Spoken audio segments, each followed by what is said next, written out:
Huzzah!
Right, hello everyone. Looking forward to some world building. Yeah, sorry Eric, I don't think that's going to happen today. I think that is going to be something for next week.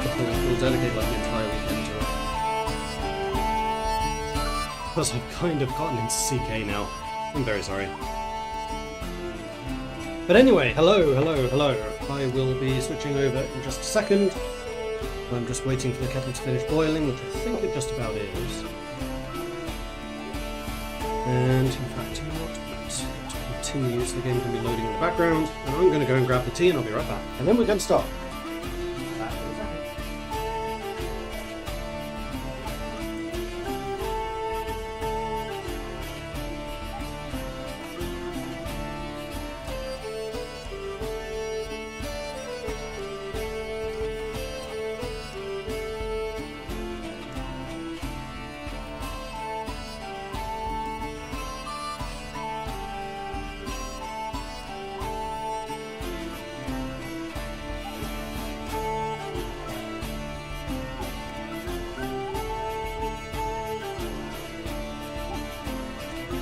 Alright, tea supplies got. And I'm just going to switch over now.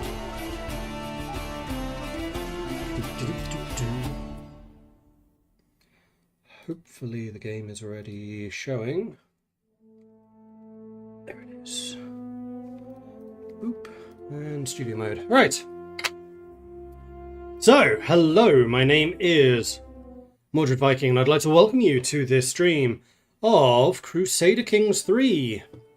As I was mentioning earlier, I was planning to do Anbanar today, and I do legitimately want to get back into Anbanar because that mod looks awesome, and I have been talking to some other people, mainly Lord Lambert, who have been playing it, and just watching a stream last week just kind of rekindled my interest. So I definitely want to do that, but also it has been 3 years, probably more than 3 years, since I was last playing CK3. And boy, has this game changed, much for the better. So yeah, we are currently playing as a adventuring company. We don't have any territories. That's one of the cool things about this. And we are working around from then. But going back to the Anbanar thing, I do also want to do world building as part of that. In fact, that is part of the reason I didn't want to do it today, because I have some other plans this evening. I don't know when I'll have to leave. My initial plan was to stream Anbanar for 3 or 4 hours and then do world building until I get tired. But because I have plans this evening, I can't do that now. I would say I'd do it during the week instead, but I don't think that's going to work either. But I would definitely encourage you to keep talking about it in the world building Discord channel. Because the ideas there are fantastic, and I really want to get into that. And I think that one of the missing parts for me at the moment is religion in general. So starting to flesh out a little bit about how the afterlife works with the Ocean of Souls, the fishermen, the way that the different gods function down there, demons, umbrals, angels. The only one that I'm still a little bit unsure about is devils, but I think that I have an idea for devils, which is kind of cool. So basically, devils weren't a thing until the Ocean of Souls rift occurred, when the mortal plane and the Ocean of Souls kind of open to each other through little tears. And the devils are basically souls that have escaped into the mortal plane. And based on the prevailing sins, basically, that they come across, is probing them in which direction of devil they become. So they can only corrupt those who have particularly strong immoral tendencies, shall we say.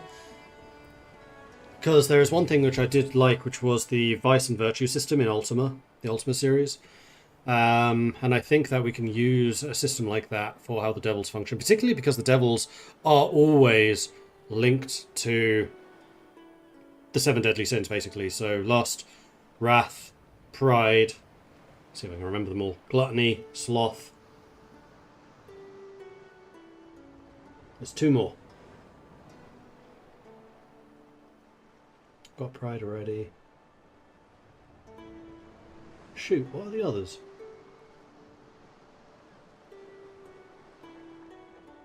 Anyway, there's 7 of them. So the different devils are based around those.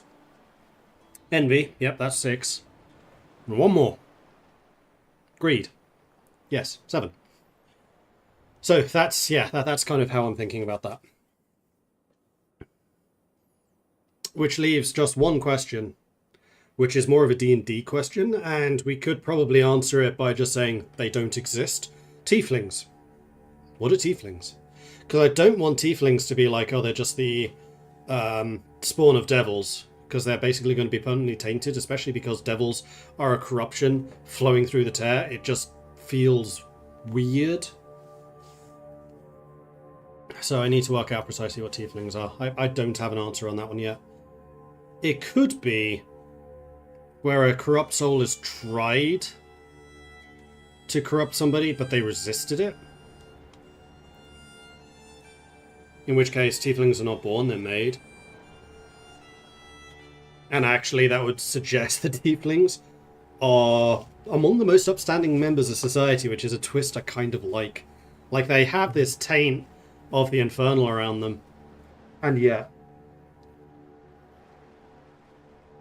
if devils can go into the mortal world, mortals can happen into the devil world. Yeah, that's the whole point of the rifts. Necromancy is the result of that. So basically, necromancers have worked out how to use the tears between the Ocean of Souls and the mortal world to call souls back. And that is the foundation of necromancy. So unwilling souls being used is what those are.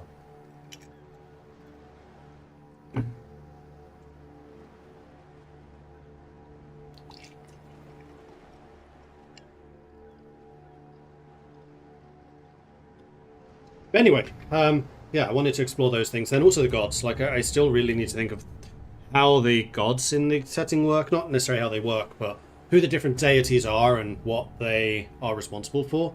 Like, I have a couple of them in mind. Churlish, the god of mischief. These are definitely based on characters from previous campaigns, where they've really embodied it. The moon being... Oh, what's...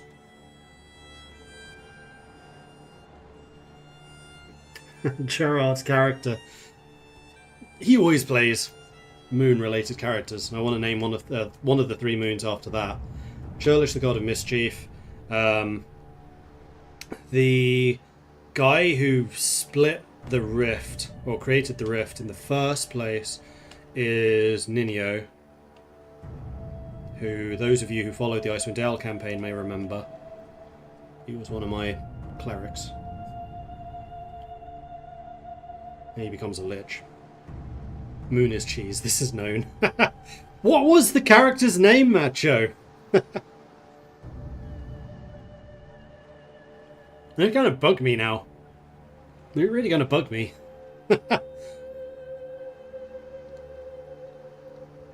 Tieflings could be mortal inhabitants of the devil realm. Well, the thing is, there isn't really a devil realm. I don't think that mortals would be able to survive for very long at all in the Ocean of Souls. Like, the way that I kind of envision it is there is one area which is somewhat landed, which is our version of the River Styx, which is the main traversal between the mortal world and the Ocean of Souls, which has always existed. And basically, souls go down the River Styx. The further down the river they go, the harder they are to resurrect. That is something we've had for a while. But now there are tears which basically bypass the river entirely, which is where the problems start. So maybe they could be the denizens of the river? That would kind of make sense. I hadn't really considered what the territory around the river is like. That could definitely be tieflings. It could also be the origin of some of the more powerful devils, or where the devils are trying to get to. So devils are created in the mortal plane, but they try to get to the river to basically act as fishermen to trap souls before they can actually get into the ocean. That brings in the whole soul play there. And they've kind of fortified themselves, which then also means any mortals trying to go to the river to free one of their friends, because that is something you can do, is you can go to the river physically and try to find the soul that you're trying to rescue.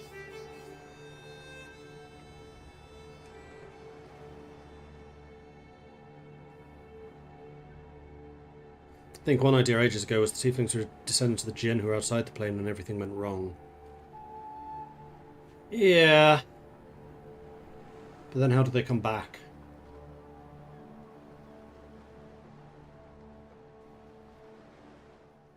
So the Ferryman of Styx now has a coastal patrol, probably.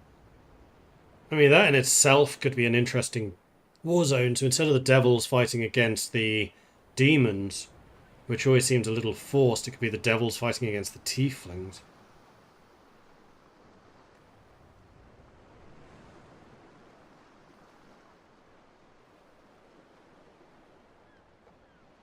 Maybe the Aasimar. No, Aasimar I think are just descendants of the gods. Because the gods can walk the mortal plane. They can. They can't, for some reason, and this is one of the big questions to ask, interact with the mortal world very much. They can't just go like, meteor shower here, boom.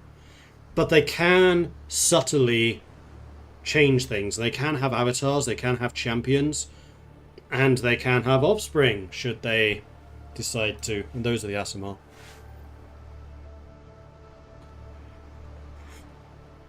Anyway, Crusader King. Giving you guys some things to think about, so please do keep chatting on the world building Discord. I have it sitting on unread at the moment because I know that Davidius had a big post that I wanted to respond to, but I just haven't had time. Turns out we're kind of busy at Paradox at the moment for some reason. Could be to do with an upcoming release. I don't know. Anyway, so we are currently camped in Hamburg. We have got our little camp here, which is a barber's tent, a roaring campfire, the pavilion level 2. We do have an open space we should use at some point. We have 2,000 piety, and part of what we're trying to do at the moment is the Asatru path ascension. We are trying to reform Asatru so that it doesn't straight up die out. And we are getting kind of close to achieving this.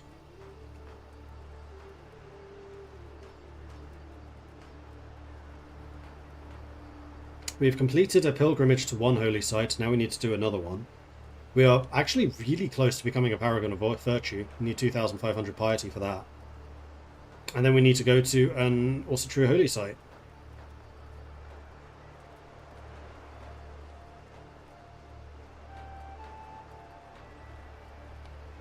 And then we need to survive, I think, for 10 years.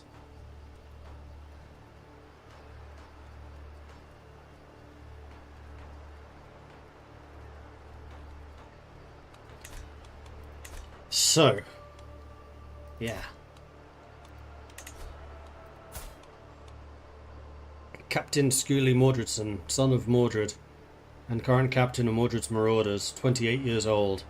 If I can get this by the time he's 32, then he would be 42, which is the decade. I think that's doable. Wow, he has 20 diplomacy? He's really good.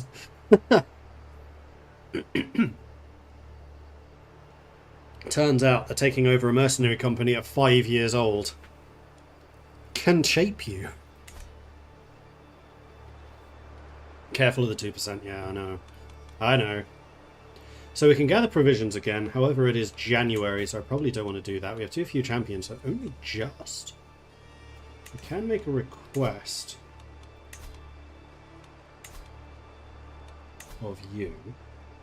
28 gold, or do I want the provisions? I think you won't accept. So I think the next thing I want to do is another pilgrimage.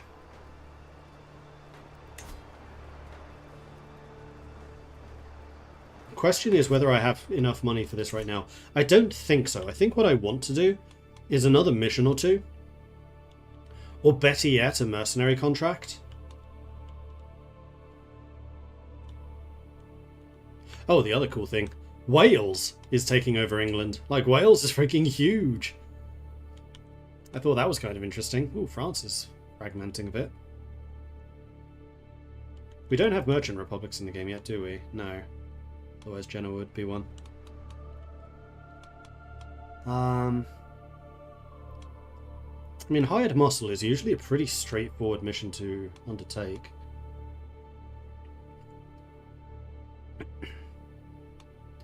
We kind of sucked at training previously. We could create a work of learning. This one could be useful. What is my learning? It's only 12.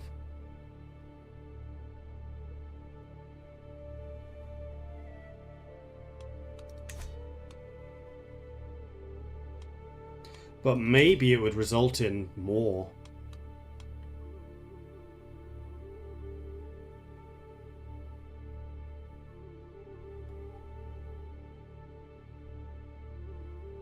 Martial intrigue prowess per level of devotion. We're currently level 4, about to hit level 5.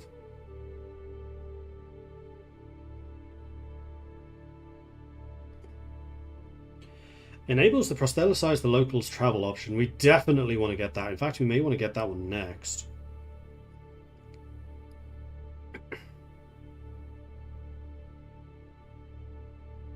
Attempt to convert interaction would also be nice. Yeah, there are definitely things in this theologian path we are gonna need. So maybe we try to create the work of learning.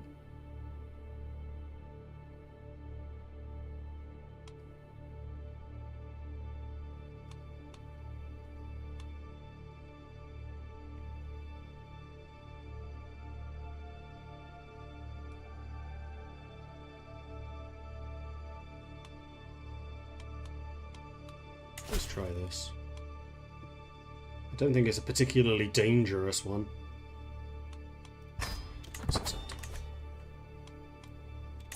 Travel planning. Whoops. Oh, I didn't do the actual travel. We're going to continue scouting for talent. There is a tiny bit of danger here, but nothing I'm particularly concerned about. So let's head off. Because we're a theologian pilgrim, we're actually quite good at travelling now. Manuscript. What's in a work? I hum as I look around Mayor Bruno's study. Plenty of scripts, manuscripts, and short stories are gathered here in neat stacks and lined up against the shelves. A piece of work isn't necessarily judged by its length, surely. Even the mention of a single word can evoke complex emotions. But first things first, what size of work do I have in me? No, we're going to keep it simple.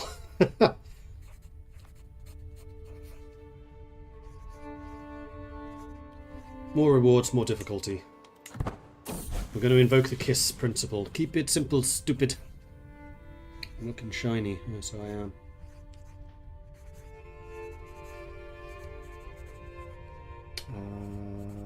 That is not because of the profile this time. That is... Well, light shouldn't have changed.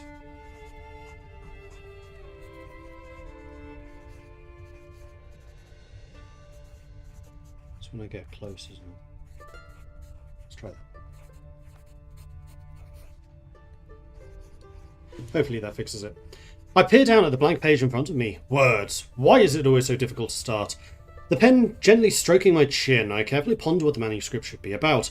Mayor Bruno wanted a scripture pertaining to scholarship, a valid point for me to consider. Now, where do I start off? So I can dazzle them with my wits. Social skills. Military. S is for stewardship. And deception. No, we're not going to do deception. I think that the main ones we have is diplomacy and military, so let's start with military. We're going to start strong.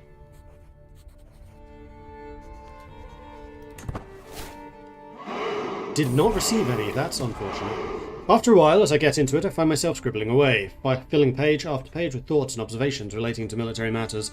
Servants pop by occasionally, quietly cleaning the room or providing meals of food, but always taking the utmost care to be silent and careful, closing the door on the way out. Acknowledging this, I then move on to the more pertinent question, trying to decide whether I should keep writing about military matters or whether it would be better to diversify.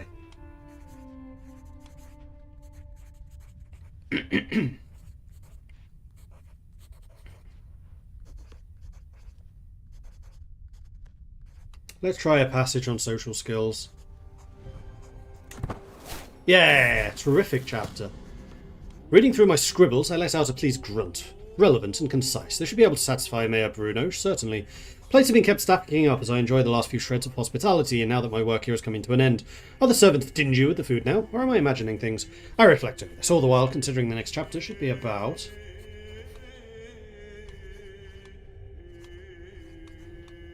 I think I'm going to go back to the old military.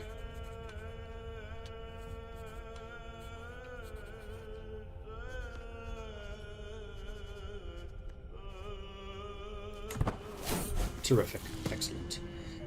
Curiously, eyeing the manuscript, Mayor Bruno hums and nods. Overall, a job well done. I shall put it up on my shelf with the rest of the works.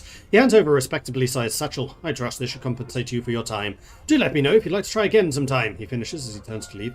I accept the satchel and nod courteously. 68 ducats. I'm okay with that. And also some provisions. Excellent. If I'd got 3 out of 3, I would have had it exceptional. I quite like that. Praise Freya. Sala has given birth to a perfect son. Haha! Mordred! Yes. Good name. Mordred Viking. Get in.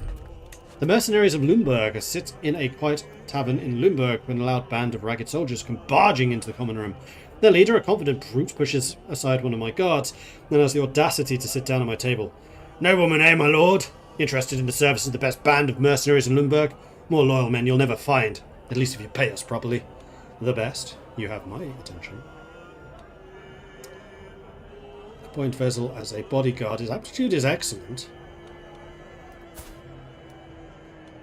29 prowess. Level 4 brilliant strategist. And he's a giant. Welcome to the team.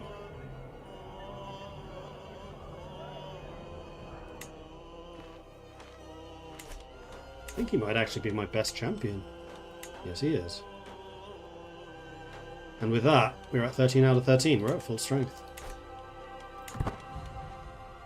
So come on, give me a mercenary contract.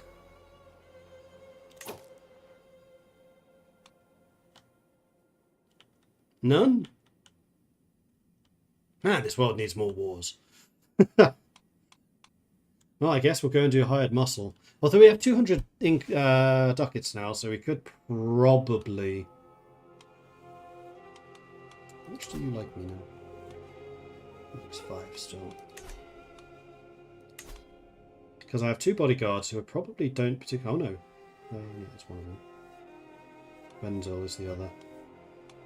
I think we'll wait until this one's complete. We have a 70% chance of success. And then we'll start trying to boost Wenzel. In the meantime, I think maybe doing hired muscle. How much do you pay me? 57.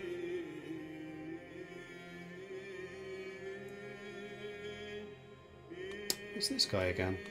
I've served him before. Sure. I'll continue to scout for talent on the way.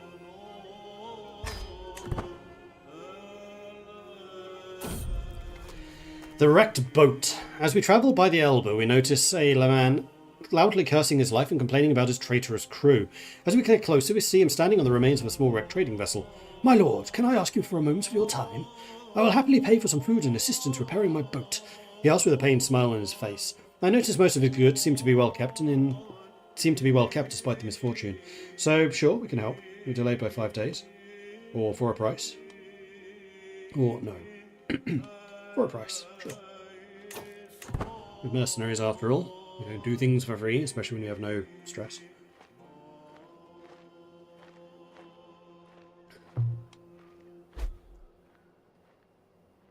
Ah, contract. King Ludwig against King Ludwig. Interesting. Hired muscle. Let's get to work. Okay, so we have great muscle. Ooh, he rolled 40. That's why we have the intrigue guy. Tolair can be the footpad.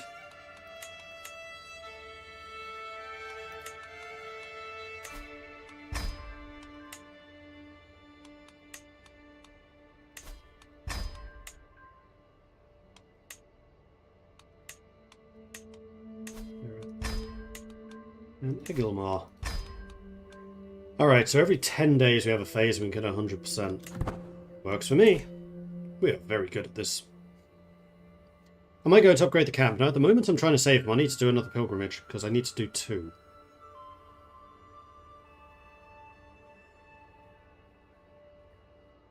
I'm also gaining 15% completion every time we complete one. That's really good.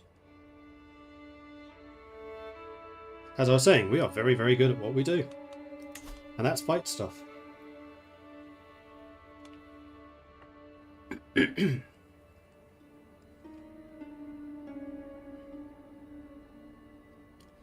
must always do it with 7 advantages. 100%. Execute. Success! But not exceptional. Little disappointing, but okay. Meanwhile, you owe me. I will accept. You would.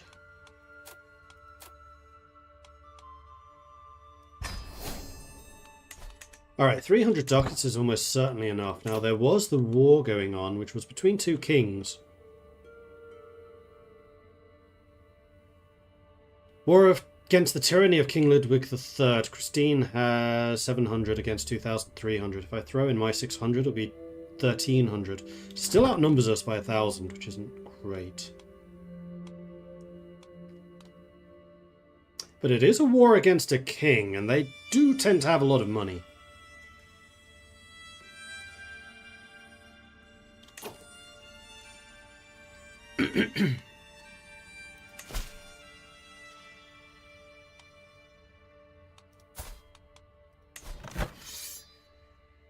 Ah, you actually have more troops than the overview tells us.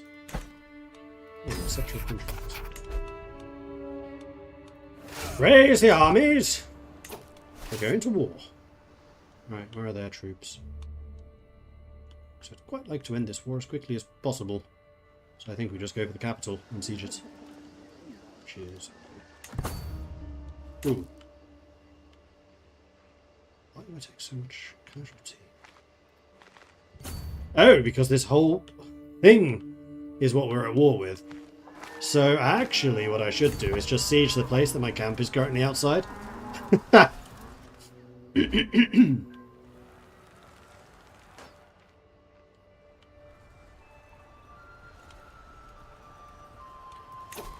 hey, now I'm getting paid.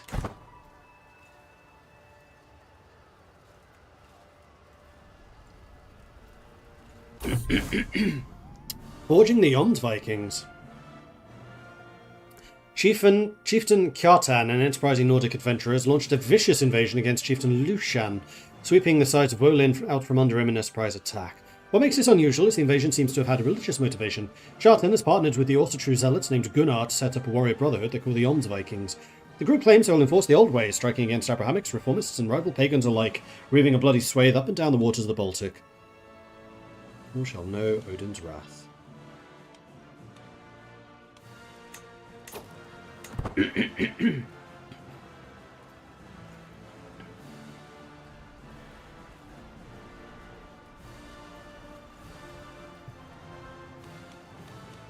While we're just waiting for the siege to end, I think I'll go to speed 4.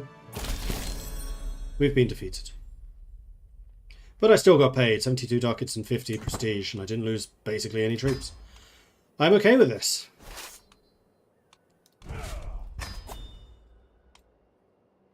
We can gather provisions. It's currently October. Yes, I will.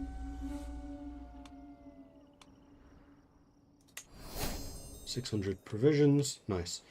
Alright, I think it's time for the pilgrimage. This is a pious pilgrimage again. We've already done part of one. So now I think I'll do Trondheim. Ah, Kiev is the other one. But no, I think I'll do Trondheim.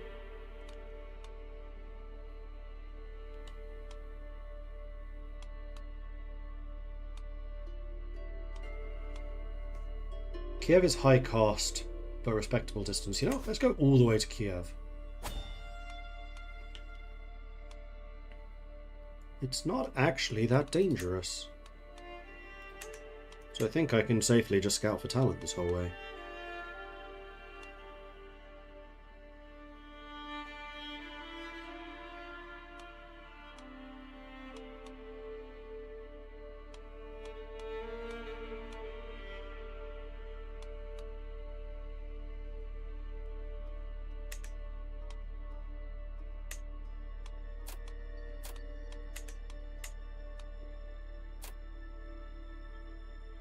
Let's make this ceremonial.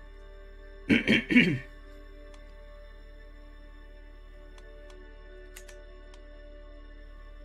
And we still have money in the bank. Reflection, starry skies. Out here, late at night, I sometimes look at the stars and wonder, what is our purpose in life? Also, I just noticed I have an epic beard. Look at that thing, it's magnificent. Can the gods even see me this far from home? What am I doing all of this for? My sacred duty? Lose stress. Or no more than what's required. Sacred duty. Monthly piety gain. Yep, for sure.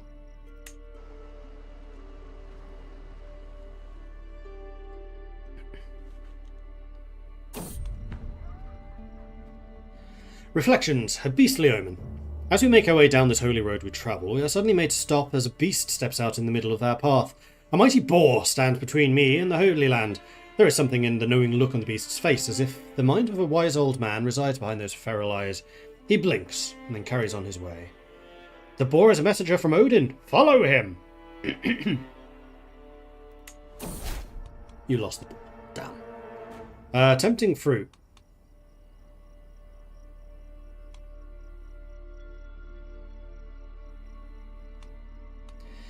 Our road takes us through the treacherous parts of Redaria, where I scan for dangers ahead. A rustling bush grabs my attention. Could it be a wild animal? As I brace myself for impact, Wenzel jumps out of the bush instead, holding a plant. You scared me, Wenzel. Anyway, let me see what you have here. Some kind of fruit? Yes, it looks and smells so delicious. I wonder what it tastes like. Maybe I'll just take a bite. Hold on, what if it's poisonous?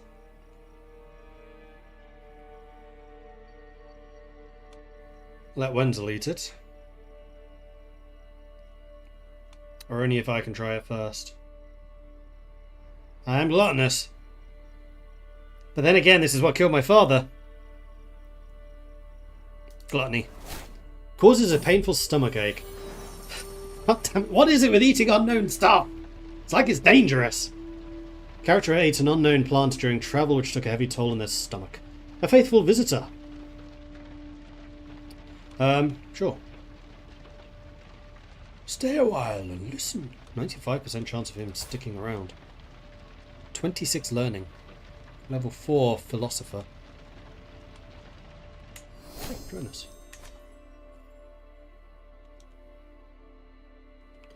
Alright, here we go through Poland.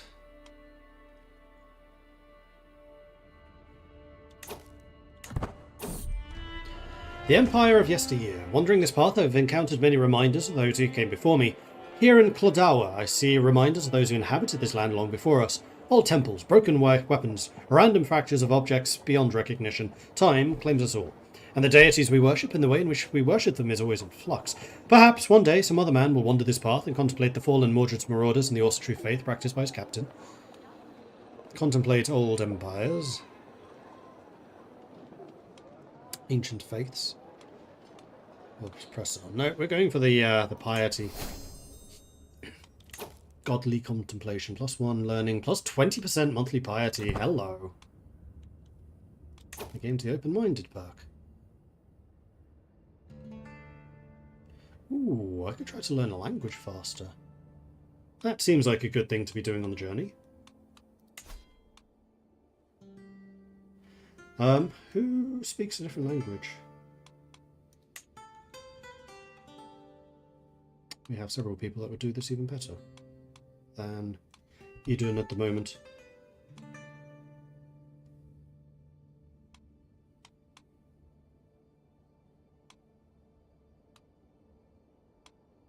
Oh, but her security is fantastic. No, never mind.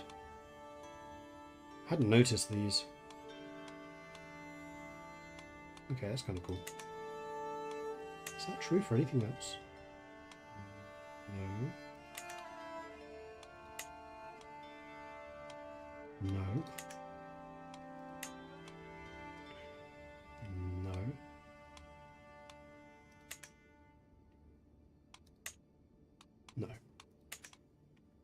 No. Right, I was going to try to learn a language. I could try to learn Saxon. That might actually be a really good idea. Let's learn Saxon from the wife.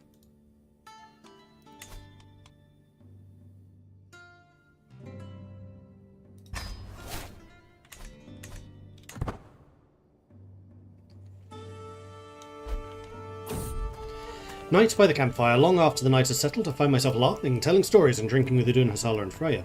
I don't know if she had it in her, but Idun ends up telling a particularly ribald story about a poor peasant she'd seen in Hamburg. Ooh, we've heard this one before. Tell me another.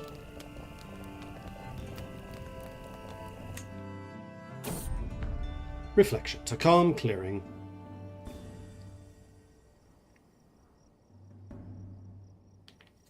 Here, in the quietness of the Lublin roadside, I feel an overwhelming sense of peace and tranquility wash over me, like none I've experienced before. Just beyond a small ridge, I see a clearing off the side of the path, where neither man nor beast seems to have entered in decades. I can feel Odin's presence here, and perhaps I ought to linger here in quiet contemplation for a while. More piety! Also, how is my pilgrim trait? Ooh, we've almost hit level 1. We have hit level 1 wit. We're actually getting really close.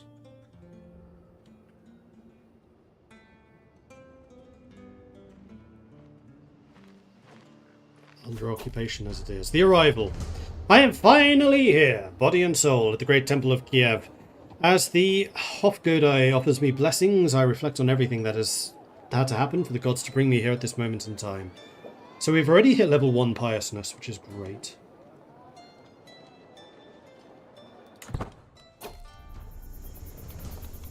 I would also like to get speed 3 for this. The echo of my own footsteps is the only sound in the temple. I am alone. The last thing I remember from the outside world is the face of the beggars near the gates and the blue, blue sky. So distant now, I walk towards the altar knowing it's only me, and yet I feel under unyielding scrutiny. The severe eyes of Odin are always wide open. I can make a...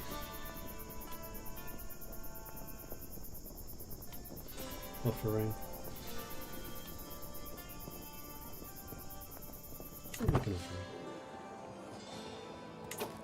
Lead the communal prayer, also we've hit level 2.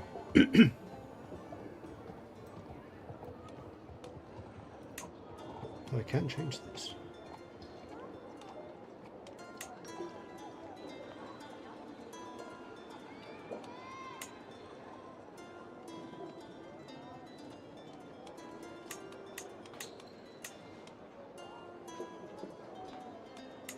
Make this altruistic.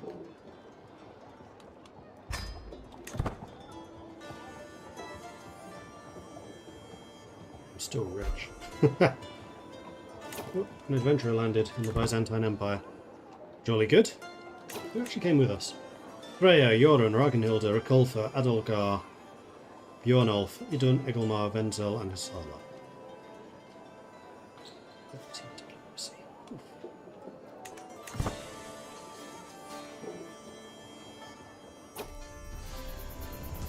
There is only so much man can pray without looking for other equally important ways to spend one's time, and Chieftain Cat is a lovely residence that he so kindly allows me to visit. I hear some voices come from one of the other rooms, and in doing so, he'd achieve the greatest technique. I peer inside and see Chiefess Proskrovia explaining her craft to a group of interested courtiers who eagerly follow her teachings.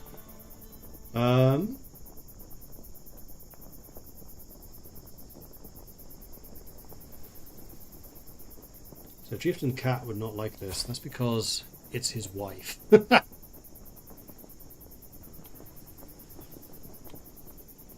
She is another fantastic diplomat, fickle, honest, and diligent.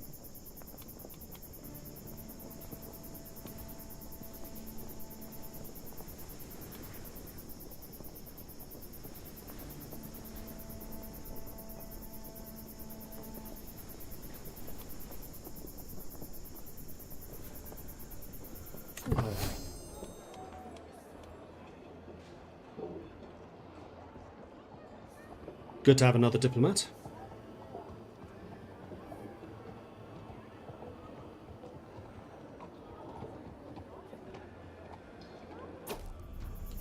The calling. As I enter the sacred grounds, I find Jorun staring at the altar with an absent expression. Jorun, I call her.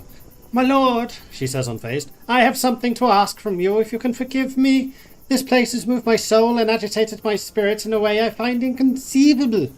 Odin has spoken to me and his voice is clear, severe, precise. Oh, this is still her voice, but I can't keep doing it because it's horrible to do. It keeps going and going and going. The only sound I can hear is... I can hear now. The whole world has gone quiet. If I could stay behind, I would like to devote my life to it. You're my physician. Do I have somebody to replace you? How old are you? 49. I would really rather not.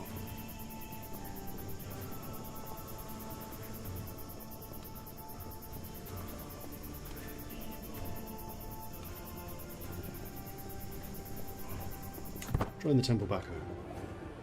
We're gonna need people to help expand things. So close. 11, 10, 9, 7, 6, 5, 4, 3, 2, 1. The end. As our time in the sacred sites draws to an end, I am satisfied in knowing that most, if not all, of my decisions throughout my long and distinguished journey have been taken to prove my devotion to the All-Father and the Norse. This being my second pilgrimage, I can't help but compare it to my previous visit to Paderborn in all of its holiness. I am also thrilled with the notion of having visited a new holy site. Kiev, it's been an honour. 400 piety. Hello.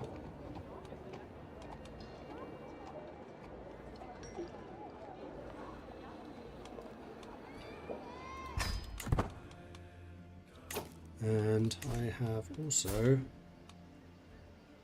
become a prolific pilgrim. +3 learning, 25% more monthly piety. I'm under 3.5 a month now. Travel speed, travel safety, zealot vassal opinion, massively increased. I'm also getting quite close to wanderer.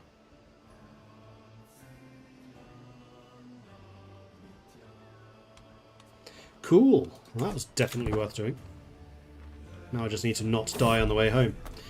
A Russian mendicant. We have heard that Kiev is a land lousy with holy men travelling in impoverished conditions, living often on faith alone.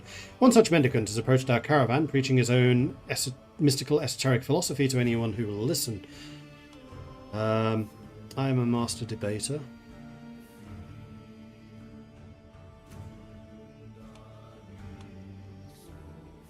Or we burn the heretic.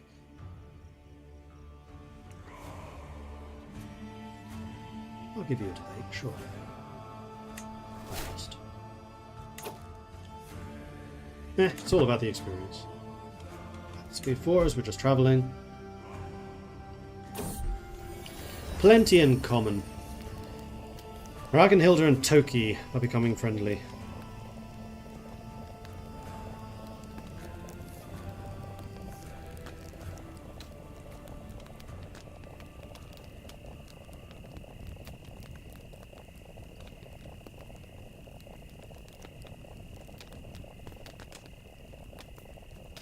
See if I can get the friendship. Good.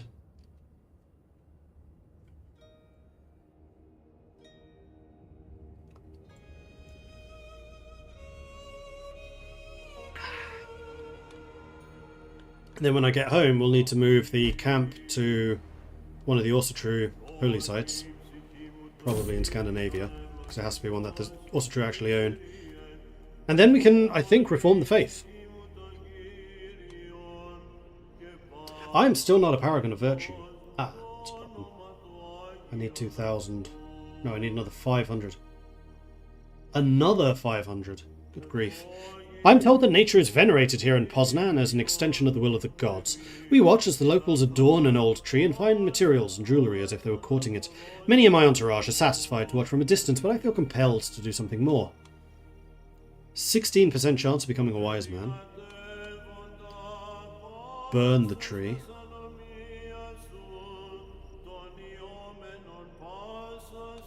Or I should join in the celebration.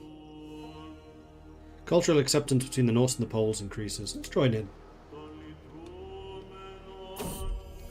Well-oiled machine. Our little forest of tents, putting itself up every few evenings, is something we've gotten very, very good at. First one, then another, with people and tools spreading out down the line to help their neighbours in the model of speed and efficiency. Even Rikolfa and Bjornolfa, who aren't generally known for moving in the same circles, are quietly humming along as they aid each other. A place for everything and everything in its place. Need a hand? I gain stress because I'm humble and ambitious. Good to see them getting on.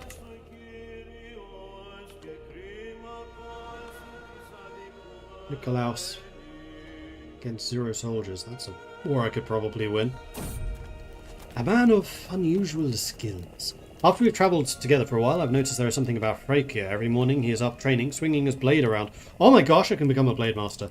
Even tonight, while everyone's busy enjoying the food, he is off on his own, going through inspiring exercises. Inspiring, but I am glad I misread that. I can't help but want to emulate parts of his lifestyle. 91% chance of becoming an aspiring blade master. Come on. Yes! Excellent. +3 prowess. I now have 27 prowess. That's higher than the rest of my team.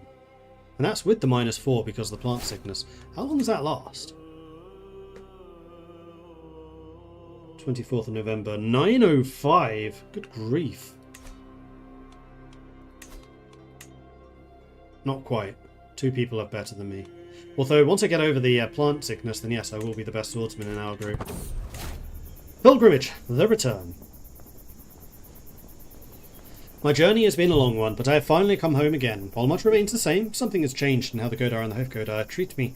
I've undergone the journey of a holy man, and they insist has changed something about me, whether I can see it or not. Alright, so, I still need to get a bunch more piety. I can start a legend. Pilgrim of the World. Each legend available to you is visible here, as is their information. At the top of the legend C is the basis of a legend. They can either be earned in, or in many cases already be owned due to the character fulfilling certain criteria. Below them are the World Advice legends, which you track under Advice Legends. The world is not actively promoted by you. Information included in the Advice Legends panel includes base cost, maintenance, active effects, and legend quality.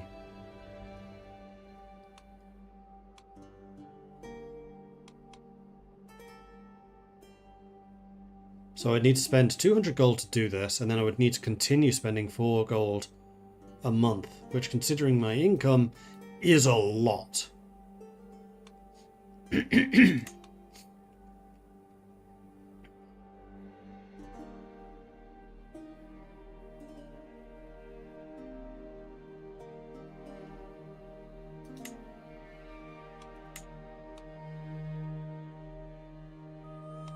I would like to do that,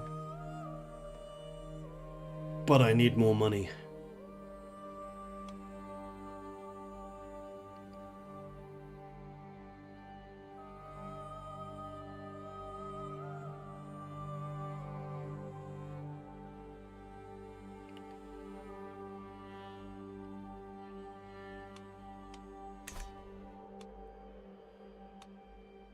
Oh, that is actually something I can do. Doesn't actually do anything. The panel includes information on the legend you are to create, as well as giving you a selection of characters. These characters are the potential choices for legend protagonists. Starting a legend will trigger the legend chronicle, from which I can increase the legend quality or complete the legend.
Problem is the 4 ducats a month.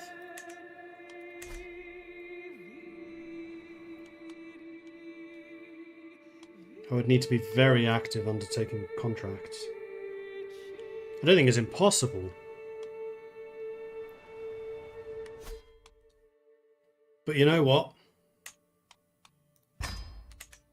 We are nothing if not ambitious. Which we actually... Pilgrim to the World. Captain Scully of Mordred's Marauders was born from the pool of Captain Scully of Mordred's Marauders' own flesh and blood. With the natural power of his great lineage, was there ever any doubt that he would achieve great things? Scully's mission from the gods was clear. If he was to do wonders, all Norse keep Captain Scully of Mordred's Marauders in their hearts, but none knew the miracles Scully was yet to perform. Amidst the whispers of doubt and the shadows of disbelief amongst the populace, Skuli stood unwavering in his faith. It all seemed lost. Blood painted the battleground. Spears were planted in the ground, abandoned by the wielders. But Skuli fell to his knees, mouth filled with prayers. Flowers bloomed from the lances. The enemies dropped to the ground, having witnessed a miracle. The roads of the faithful were accosted by the godless. With a blade blessed by the Almighty, Skuli did chase them away. But yet, wild beasts and serpents do still wander the path and do injury to the faithful. So Skuli did pull out his lyre and charm Ymir's creations out of the lands. Skuli worked tirelessly for all the Norse and fought minions of Loki back here on Earth. But at last his struggles were at an end. The divine plan fulfilled, he lived a life of great honour and piety.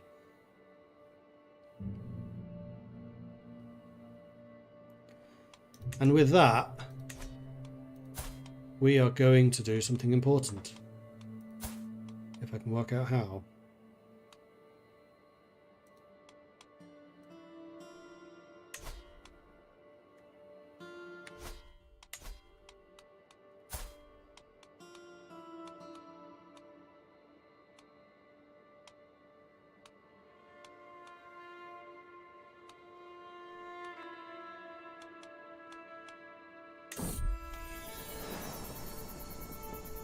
Much better name. Mordred II has now been adopted. He is, after all. You know what? Mordred is now a title. As of this, whoever is captain of Mordred's Marauders is Mordred. So Mordred, you cannot be Mordred until you become Mordred. I need you to have a different name.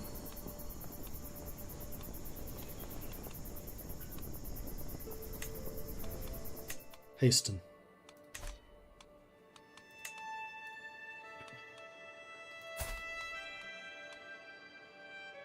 There we go. We are now not just Mordred, we are the Mordred.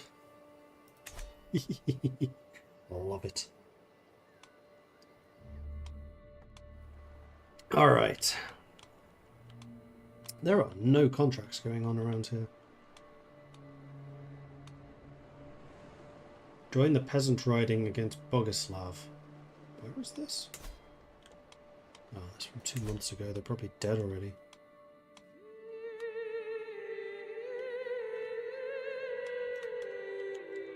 Where are all the wars? Come on! I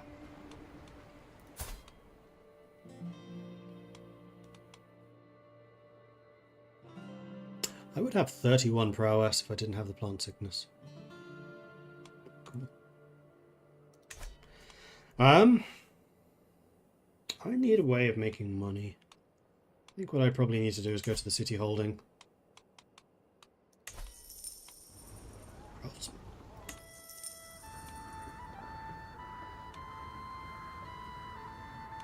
In Hamburg's craftsman district, all relevant professions are represented. Ulrich of the weapons, armorist Svili Troyi, and Radka the jeweler.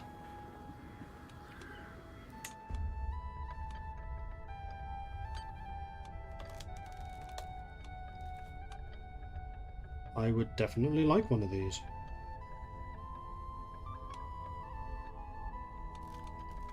But I cannot afford them right now.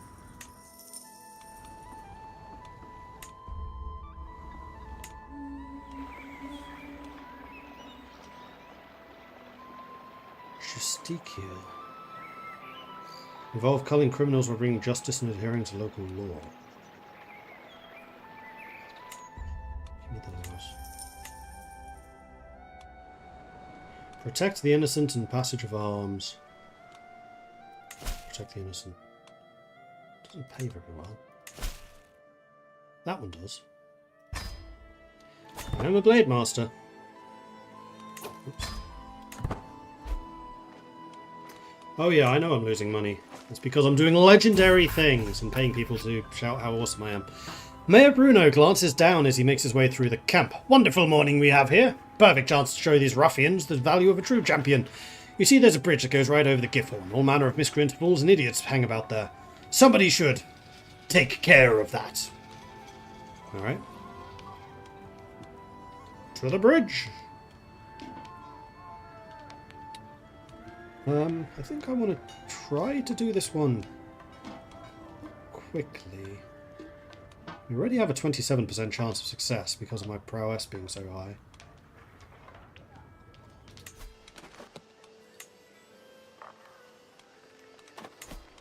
The only problem is I don't have that many high intrigue people. Whoa. Whoa. Do that! As we pass through the city of Gifhorn, a jubilant local approaches my entourage. A smile stretches from ear to ear. I discern she is offering a warm welcome, but the finer aspects of the speech are sadly lost on me. Be that as it may, I wave away my attentive companion to return a joyful greeting. I can hardly imagine a more excellent chance to practice Saxon. Yes!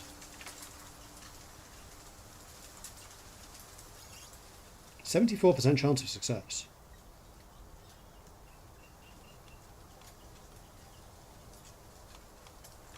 Ooh, base success chance goes up.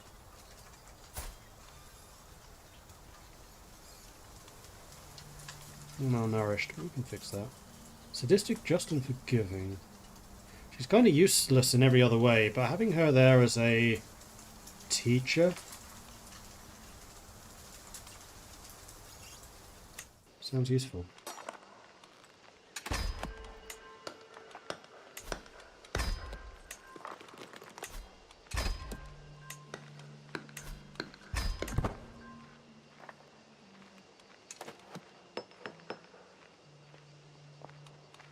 Should I not have done this version? Only have a 67% maximum. Which means I'm going to need 10 schemes. Yeah, this was a mistake. Should only do this if you have high intrigue people, which we don't. Because then you're basically cashing in the advantages. Let's have a 66% chance of successfully learning Saxon now. Which will be really helpful considering where most of my work is done, is in Saxon territories.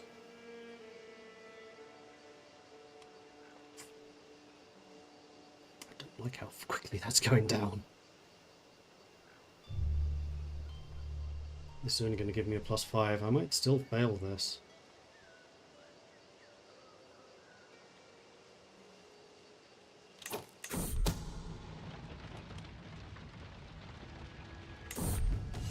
Failed.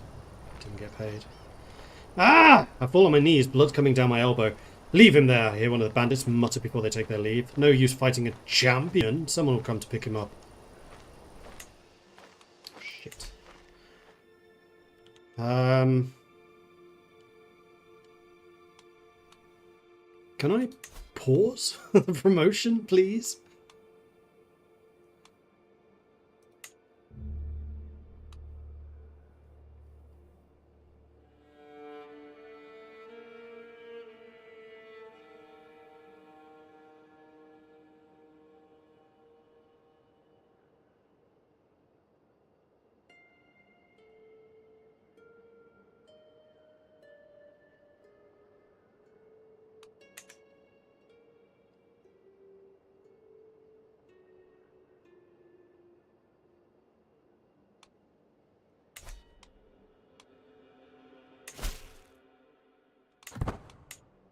Accept it while travelling.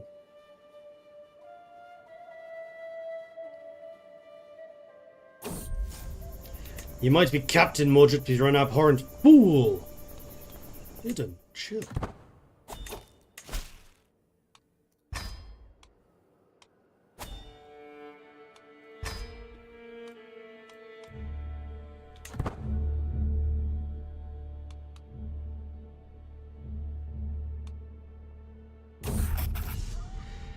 Right, this time we are going to balance. Muscle. Muscle. Wait, Toller is giving one of the others. 34.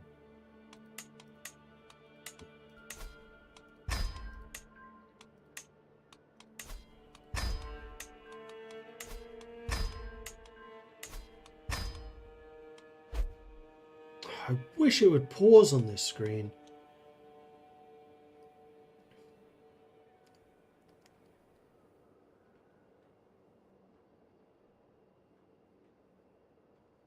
Do this phase, and then I think we'll execute. In fact, we have to at 5, so there we go, 100 done.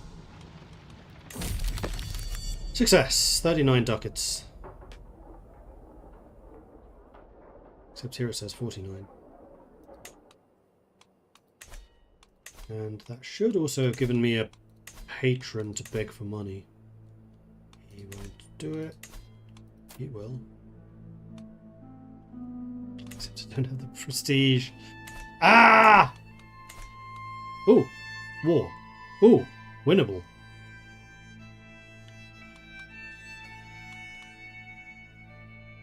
And there is a lack of anything else going on, so we'll head back and we'll take that contract.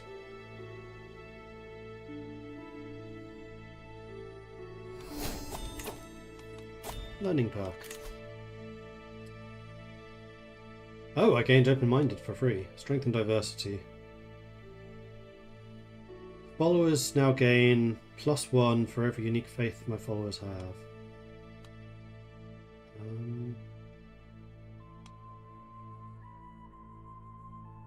I think I want to do these.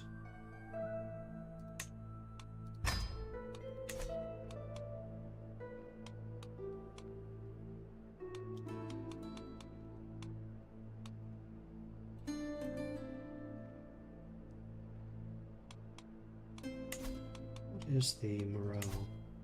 Where is that shown?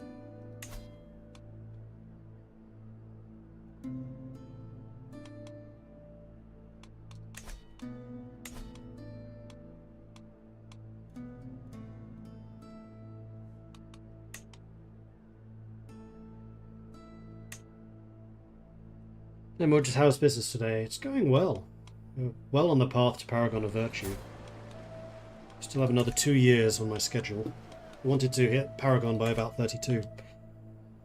But now I have this problem of the constantly ticking money issue. I probably shouldn't have gone for the legend until I had established the religion. But yeah, we are going to war.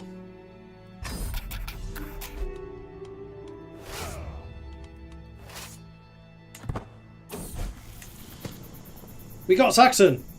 After lots of hard work, I finally learned the Saxon language. Endless hours practicing accentuation, sleepless nights mimicking inflection, countless lessons mastering intonation. It was all worth it in the end. During my efforts, I looked to emulate Hasala's accent. I'm sure that she would be impressed with the results. And of course, the Saxon peasants now respect me a great deal more. I'll send a letter to Hasala. Impressed. Excellent.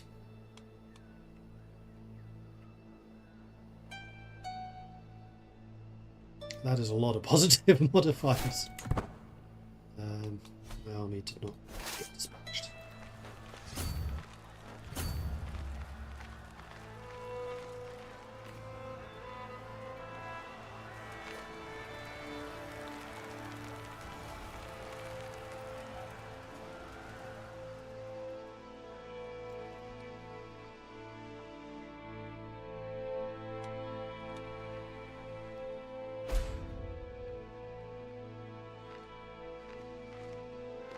I am in command. It's in the woods, which is good for me.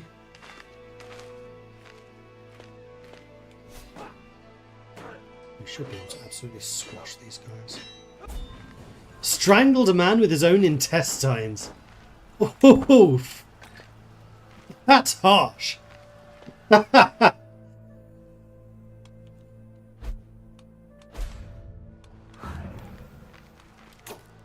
He's raised an army over there. Well, let's siege this place down, then we'll go and fight them. Oh, he's coming for me. Alright. Guess he kind of has to. This will probably be enough for me to win the war. -23. Unreformed pagan combat advantage, and also they rolled better. Leading owned soldiers, stalwart defenders, sanctity of nature, stalwart defenders. Man, they have a lot of stacking modifiers. Unfortunately for them, I just have better troops. A legendary tipple. Hasala continues to jot down more and more tales from Pilgrim of the World until suddenly she pauses, a sly smile on her lips. Now, I can hear one rather interesting story, she begins slowly, of a certain drinking contest with an ogre of all things. How mightily our hero did to be able to drink such a creature under the table. Perhaps a demonstration would let me truly appreciate such a feat. I don't know where the tall tale came from, but a certain amount of pride begins to prickle. Get me a barrel, and I'll prove it. 99% chance of success. You gain a hangover for 3 years? Oh man, I'm humble. This is going to be a terrible thing to be doing. Swill the whole barrel. There we go. There is no end in the opinions and wants of my son and heir haste, and half the time he's trying to tell me what to do instead of the other way around. He becomes bossy, in fact. I need to make sure that we are actually teaching them. Educate child. B. Teaching. Hasten.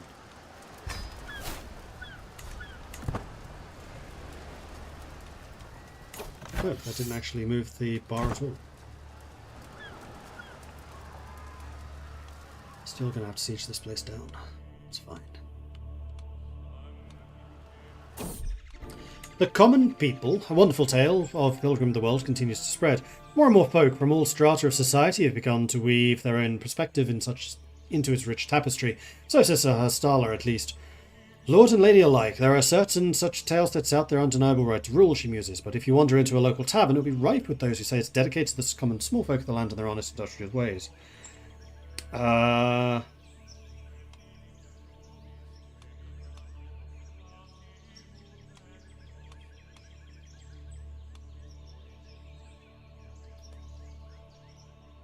Prestige for legitimacy level. I don't have legitimacy control. I don't have control. You need to say my name more. It's funny being ambitious and humble at the same time.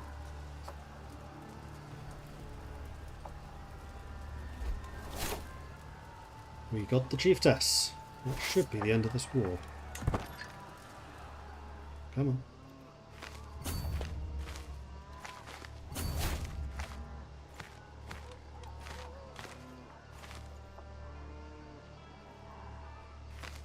Some combat experience. There we go.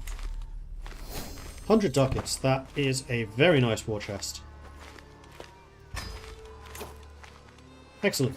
Let's head home. That was 100% worth it. Mercenary contracts are very lucrative, as it turns out. I can go fishing for some more supplies. I don't think I necessarily need to just yet.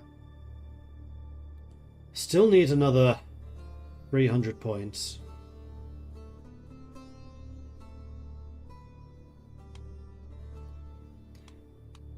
I could undertake another pilgrimage. Probably shouldn't, but I can.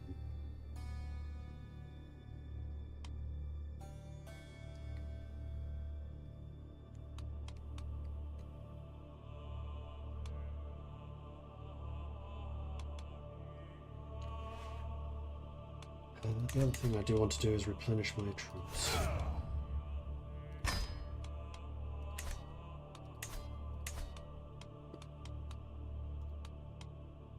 Do I have any prisoners? I do.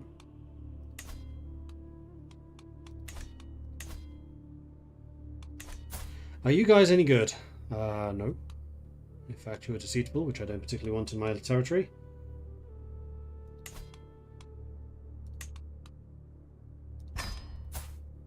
Miliduk. Wounded. Not very good otherwise, though. Kurazala. You can be executed. Right, executions give me piety. I should probably have executed him as well. Oh well. A grand tournament in Venice, eh?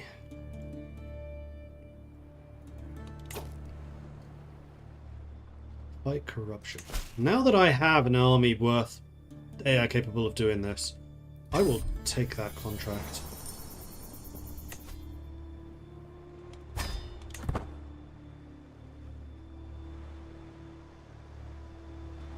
Let's go and establish some control. Pilgrim to the World changes. A fearsome beast. We walk the wood path at a good pace, enjoying the peaceful ambience. From the corner of my eye, I'm sure I glimpse the sharpened tusks of... A loud squeal confirms it. A boar! The dark beast charges onto the track, its great trotters kicking up dirt. Flanked by poplar trees, it completely blocks our way towards Viborg. Step aside! I'm totally gonna die. I did not die! Agomar, most recent foe, slumps down. We're gonna have a fight. Either way, we win something. I wrestle him in submission. Hello, prestige. Hello, prestige. Hello, free money. You're not going to give me gold. You are. You're not going to give me gold. You are.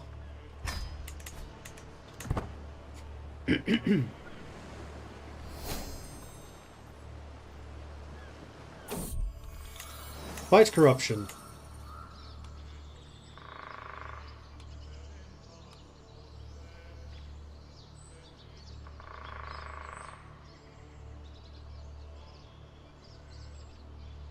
When we arrive at Viborg, I am quick to round up the worst of the rebel-rousers and demand they explain themselves.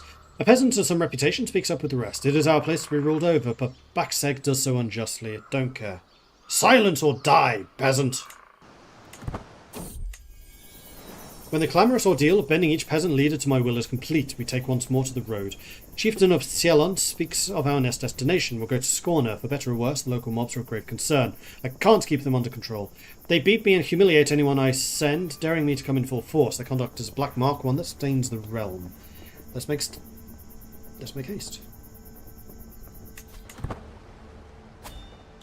Stop traveling.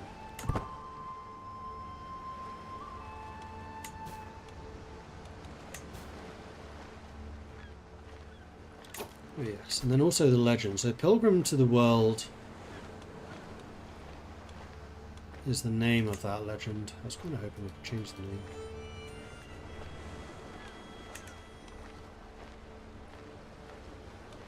So far it's still only spread in one barony.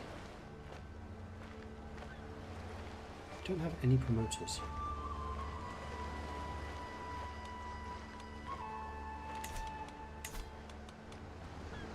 That's true. Can I get one of my patrons to become a promoter?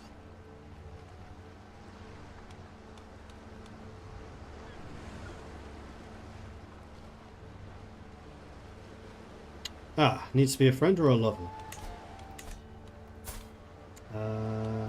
It will be you.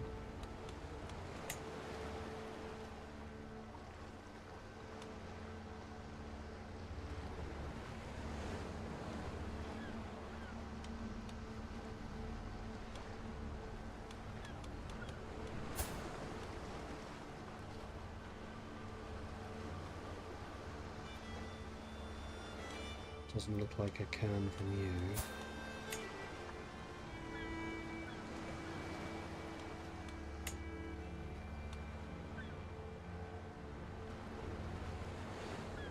Does it list friends anywhere?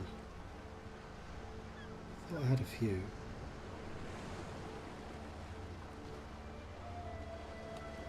I think that my sisters.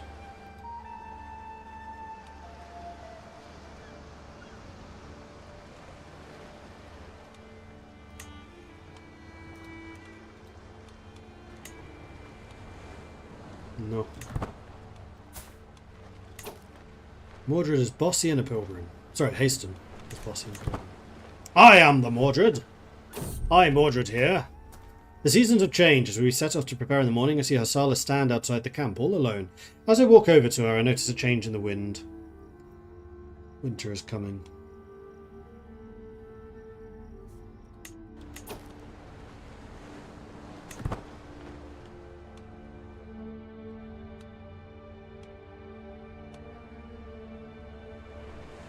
Alright, arriving in Scorner. When we arrive at Viborg, I am quick to round up the worst of the rabble-rousers. They're just saying the same thing. Silence your people or die, peasant. When the clamorous ordeal of bending them is done... Slesvig. We've already got them. You only paid me for 2. Oi! Now you're taking the piss. How's my character's health? Good. With a lot of positives, so we should live for quite a long time. Without friends or protection, I am interrupted from my stroll near the pavilion by the approach of a nervous stranger, a man who introduces himself as Slobodan, and he is clearly as alien to Slagelsi as I.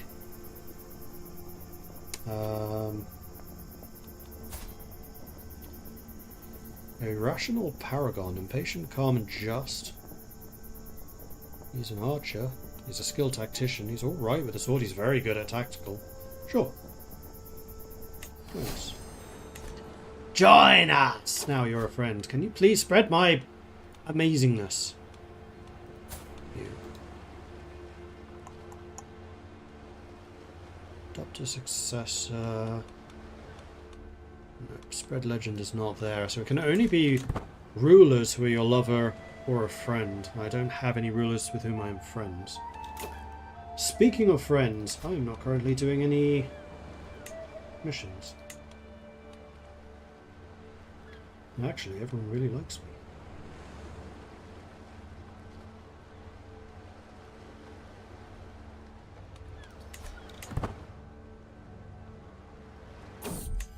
When you arrive at Viborg, surrender or die.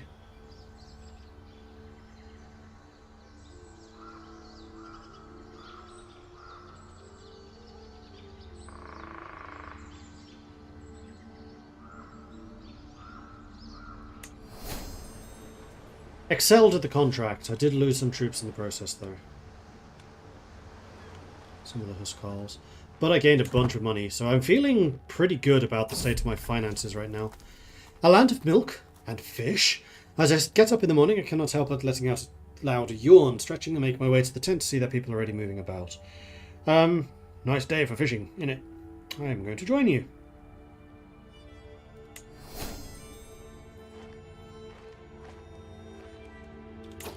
Meanwhile, I am now back.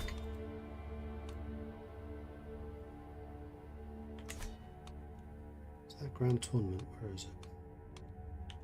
There was one down here. Oh, we've got a plague over there.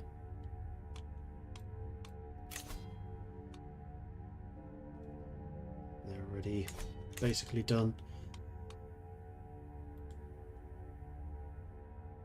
250 to go.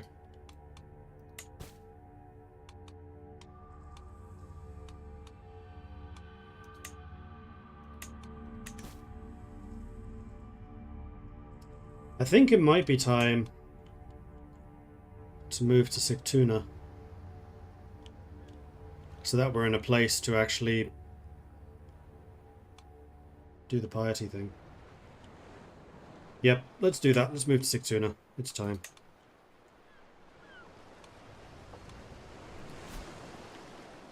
Takes us 4 months to get there. There are a couple of dangerous areas, which is the Tiger, so... Oh, we could fix this. No, we don't need to do that. So what we can do is we can get the Wilderness Kit to get rid of the Tiger penalties, at least somewhat. Oh, Patrol is also really cool. Well, what if... instead of going that way... go this way. That's much better. Takes me 5 months. Use up the majority of my provisions, but that's what they're there for.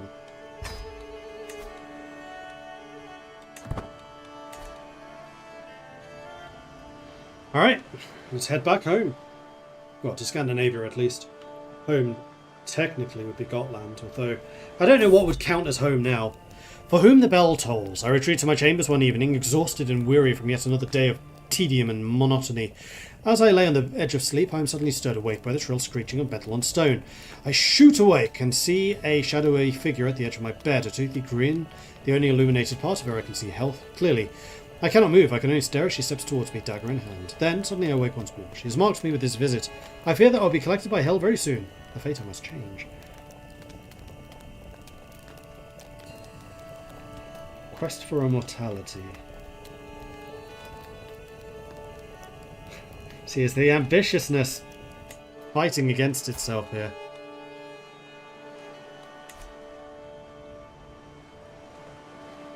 Ambitious versus humble. Raiding party! Altofunk, thank you very much for the raid. Welcome to the stream. You're arriving in time to watch us reform Asatru, the Norse faith, soon. And also becoming a legend. So you know, everything's happening right now. All is dark around me. Just ahead, a solitary light there is in the distance. Like instinct, I walk across the void towards that single spot of light until I'm greeted by a lone figure dressed all in white who looks like an older version of me. He smiles at me with calm warmth, with the kind warmth only a father can give, and invites me to sit beside him. Basking in the warmth of his presence, I feel inexplicable elation and peace. Do you know why I made mortals die, Mordred? It's what separates you from me. You know how precious life is. Your eternity in Valhalla is coming, but for now, these are people below waiting for you. I will live forever. Again, at peace for 25 years. Stress gain minus 50%. Legend spread chance 10%.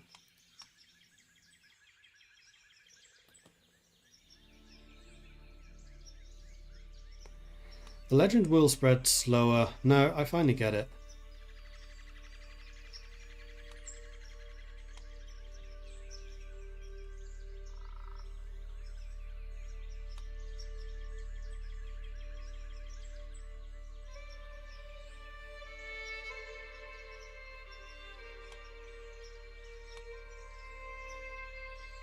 What are these legend chapters it's talking about?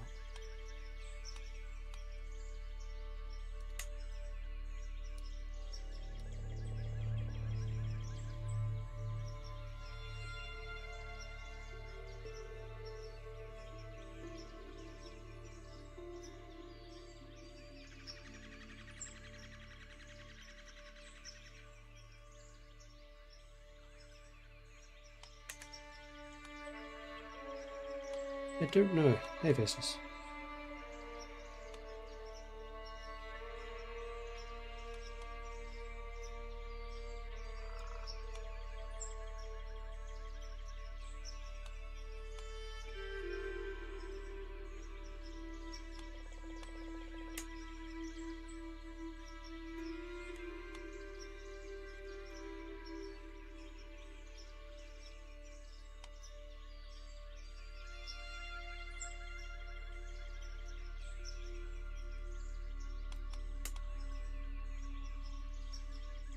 I don't know. What do we think? Should we try to live forever?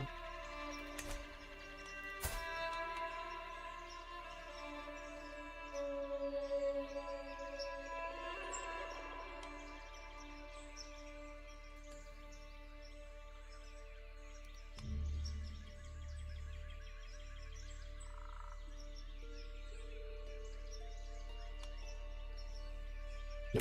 I will live forever. We're ambitious, damn it. A friendly clamour. It is tough to describe what is so appealingly intimate about the low buzz of a camp settling in for the evening. Maybe it's the hearty guffaws of warriors telling dirty jokes, the smell of campfires starting to be lit, or even the bellows of Wenzel as he leads the champions in their daily bouts. So I can look immaculate. I can take my customary seat by the fire. +3 diplomacy sounds nice. I'll sit by the fire. My 24 diplomacy now. 31 years old. Come on, paragon of virtue. Hurry up. Right, and that should have changed one of the chapter texts, which I'm guessing is these bits. Yes, they are.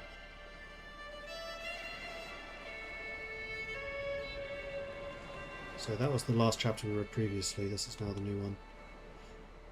Captain Mordred of Mordred's Marauders was visited by Ymir, who spoke to him directly about the nature of creation and the beauty of finite life. He defied even his own creator and vowed to continue his quest for immortality. You know what? No, actually I don't like that because we are religious. I'm going to change that one. How far back do I need to go? Probably not that far.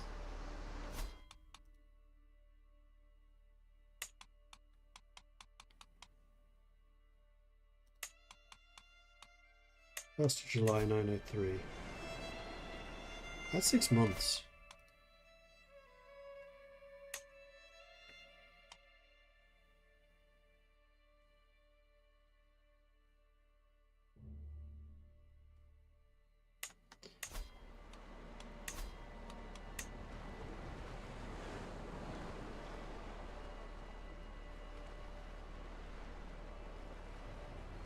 No, sod it. Ambition! It burned brightly. Even if I do not live forever, my legend will! As the procession rolls along the plains of Vestigotland, I spot a peasant walking alongside the road with no shoes. His feet are bloodied and swollen. He clearly must have been walking a long time. As I pass him, I look closely in his face. The sad, sad eyes are grimace of pain. Perhaps I can help somehow. Get him some shoes. Ooh, piety, yes please.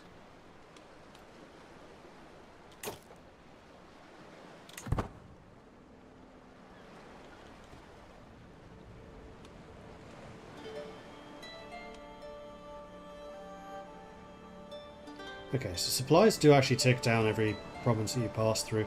I wasn't sure if that was something you paid up front, if it was paid every time you move. For times like if you cancel the move, for example, what happens?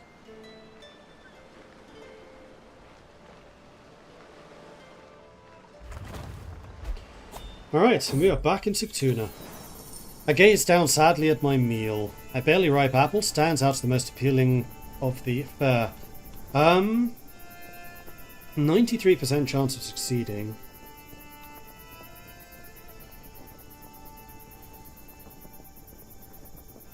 But I'm very good at diplomacy, so I can probably get permission. Otherwise I have to pay him, and that's fine. He acquiesces. I don't want to be outlawed in Sweden. Although it looks like Sweden's having a bit of an uproaring at the moment. Criminal. Artifact delivery is not criminal, neither is support faction. Doing the artifact delivery I could probably do. Though that requires me travelling to another country. I'm 190 away.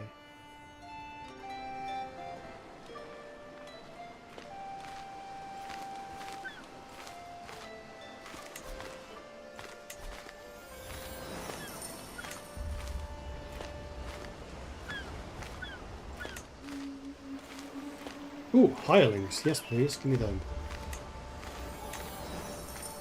What do we get? So we have Instructor of Knights and...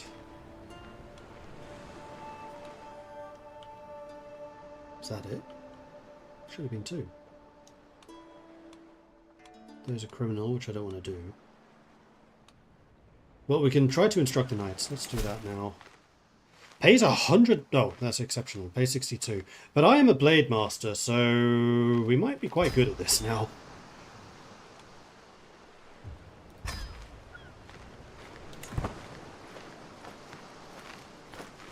At least one can hope.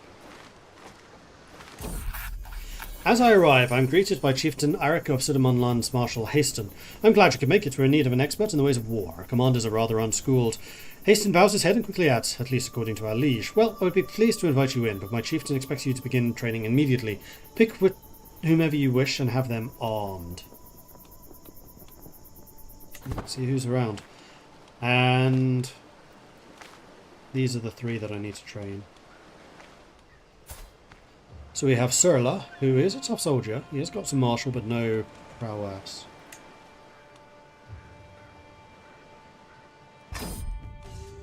To know what I'm dealing with, I invite Sturla to spar with Hasala. Again, fighting with someone with no combat skills. This is the downside of having a diplomat as my second.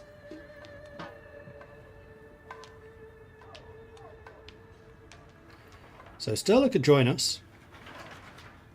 Potentially. I didn't think he was very good though. 70% chance of getting him aggressive attacker. 50-50 from Hasala. Or 65 to increase his prowess. No, we're going to try to teach him aggressive attacker. Can't keep up. Damn it. Okay, Ramala. You're infirm. You're a misguided warrior. Why are we training this guy? Let's have him follow my moves. Let's get you some prowess. God damn it! Why are we so bad at training people?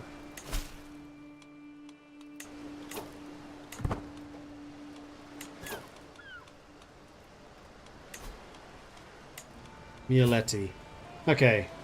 You have some potential at least.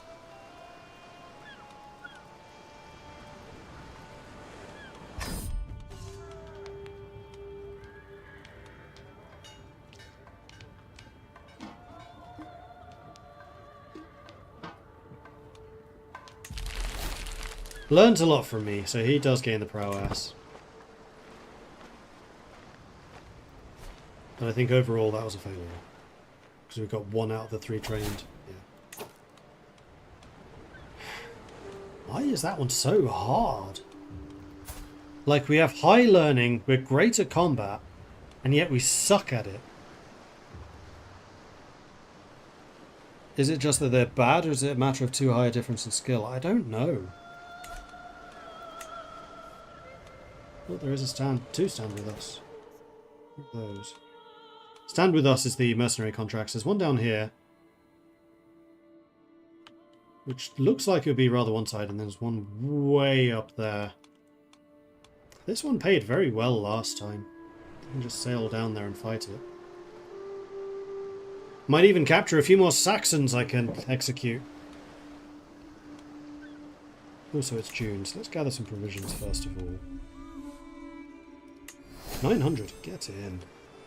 And then I will refill my men-at-arms. Pow. And then I will accept that contract. 2,800 against 3,300, so we do outnumber them. Raise the army. And then let's go and sail down here. What was that? Okay. Let's land down there. And go try to take out their capital. While these guys are wandering around aimlessly. If you mind me asking, what's the plan for the campaign? Have I tried the vanilla naval rework mod by Mr. Punk? Are we talking Hoi here? Or are we talking CK? And what's the plan for this campaign? I basically never start CK with a plan. CK is so reactionary, it's very, very dependent on what you can do. On what happens, rather. Hard to find. No, I have not. Not yet. I probably should, though. Okay, let the siege commence. This will start getting... Oh no, that's not a siege. You call that a siege? This is a siege.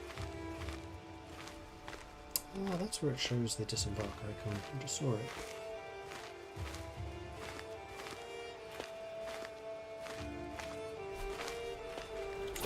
Are you really coming for me here?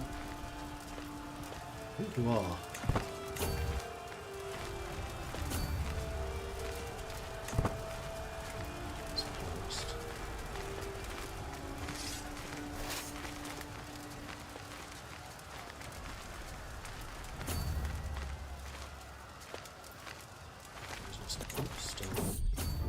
Necessary embellishments. If I could bother you for a moment, my lords. Hassal are a tad wheedling for my liking. It'd be a huge boon for us if we could commit some detail to the Pilgrim of the World. The grander the better, she looks at me expectantly. A few seeds of conspiracy begin to sprout in my mind. Going over the existing tale in more flamboyant detail surely couldn't hurt, but substituting that part for a tale of an entirely another has its own merits. So, diplomacy challenge. I gain stress because I'm ambitious.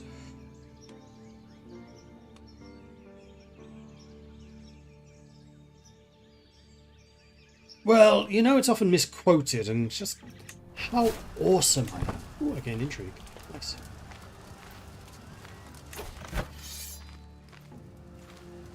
Just let's get my war contribution over 100, so I actually get paid. 66, 70.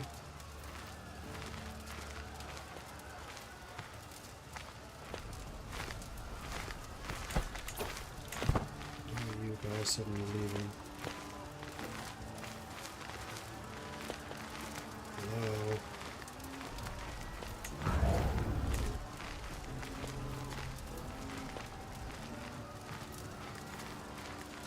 I'm fine to stay here and loot this thing.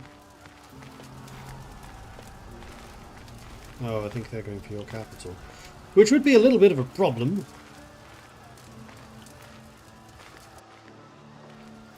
There is definitely something up with the army movement AI. They're just acting dumb. I don't remember it being this bad before.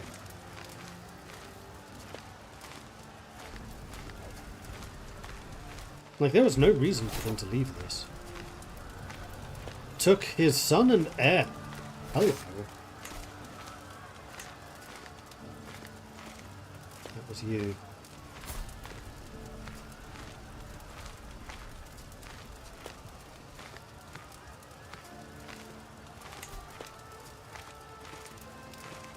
Ransom the young kid, but not the older one.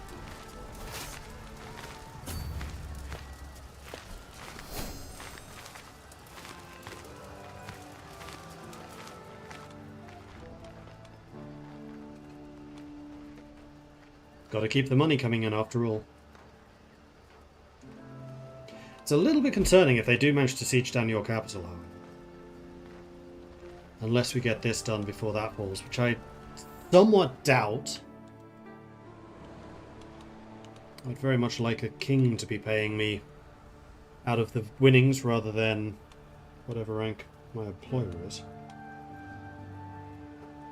Because I think I get a portion of the gold from the victory. And Mordred, how's life? Life is pretty good so far. Game's fun.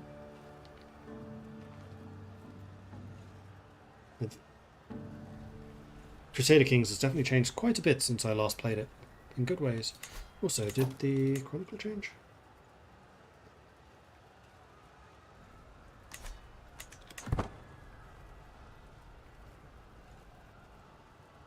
I think I could probably do with upgrading the Barber, just so I have a more significant continual income.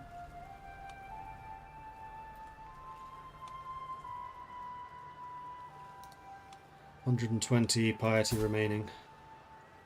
I am now 33, so I'm behind schedule.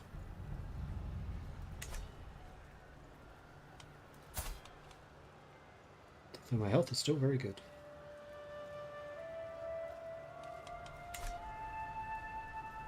They abandoned the siege just before it was about to fall. Those Egypts. I think they're coming over here. Just do that.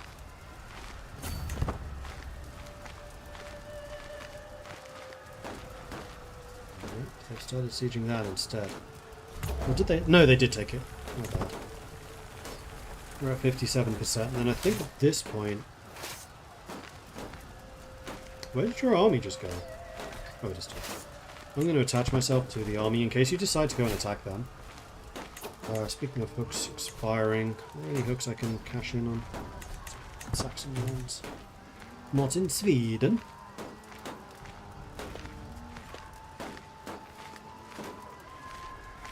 If you lose this, you lose the war, basically.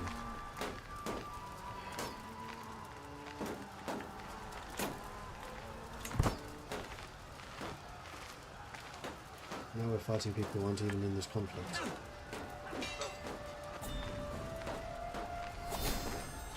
Learning perk available. So, religious camp. Gain extra piety for every follower of the faith, and the camp temperament is steadfast. Where do I see that? I kind of expected it to be here.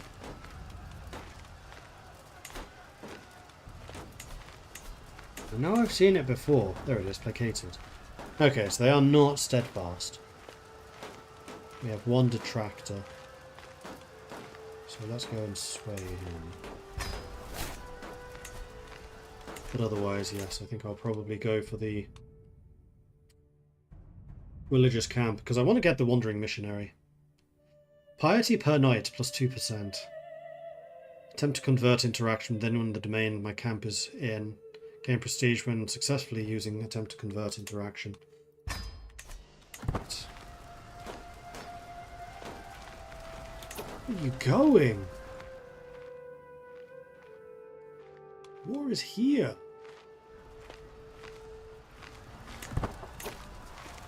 Where's supplies from?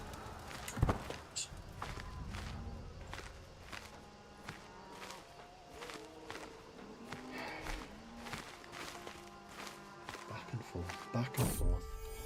The corridors of power. The food at Chieftain Dubislaw of Kraya's residence in Kryna is excellent, of course.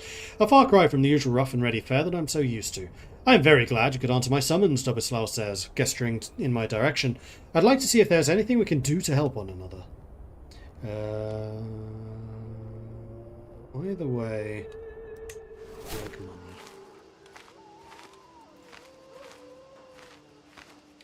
money. 90% positive, but that's going to fall if that falls.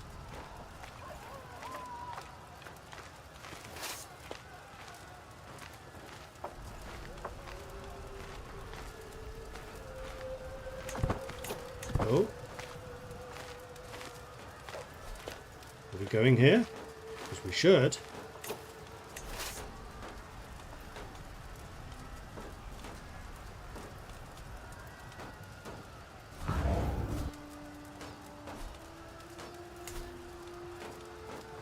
It'd be nice if I could like designate an army to attack or something. 450 of us against 2,500. I don't think that's a fight we'd win. Especially if they're unreformed pagans, which I think they are.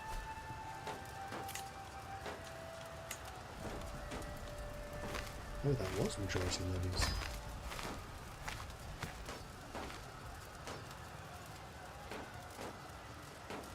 Just cruising to lose.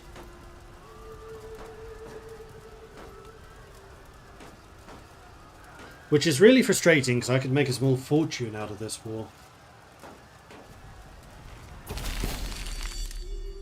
Instead we lose. I still made 95 ducats. Could have earned a lot more though, I suspect.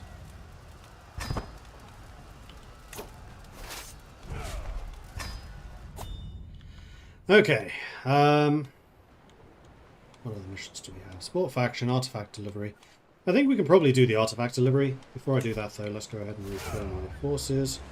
Eesh, we took a lot of casualties there. Yeah, this is going to pay quite nicely. A delegation from Irica saunters through the flaps of the great tent. Greetings, adventurer, speaks an envoy. Many are the roads of this world, and treacherous. If you work for Sodom land, my liege would pay well for your expertise. His precious sanctified stained glass shard shall be entrusted to you. Bring it to the tribe of Jadar, where Hergany sits. Where exactly is this? Oh, it's not that far. I will mind this artifact for you well.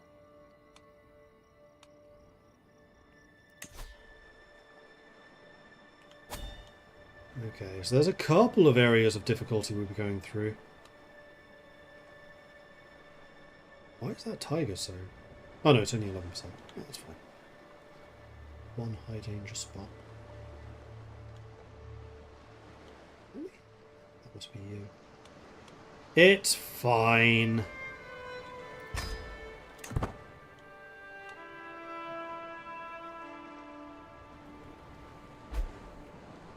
Follower gains nickname.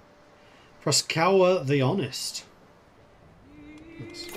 Speaking of which, have I lost any follower locations? No. Or any of you slacking? Slobberdown would actually be a lot better than you've done. Really high safety and also tons of speed.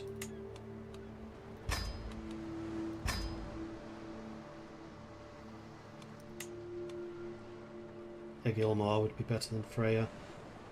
But Freya is blood. We trust Freya. She's a shield maiden.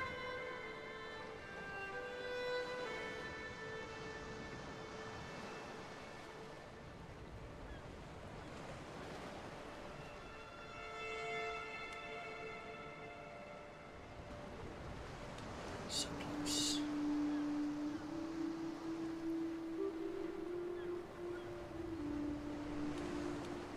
We're just travelling, speed 4.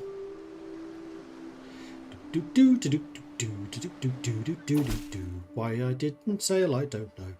To the serene Captain Mordred, I must inform you that my predecessor, Arica, is dead as your new employer rescind your obligation. 5 gold. Wait, does that mean I keep your artifact? It does. Oh, it's almost broken. And it cost me piety! This thing's terrible!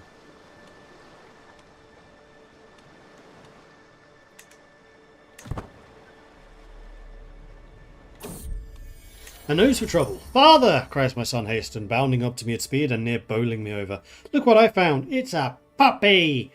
The boy does indeed appear to be all but swinging a freshly whelped pup he has crooked into his arm. Odin alone knows where he picked it up, but despite the awkward moment, the animal seems very excited to be here. He looks happier than I've seen him in weeks.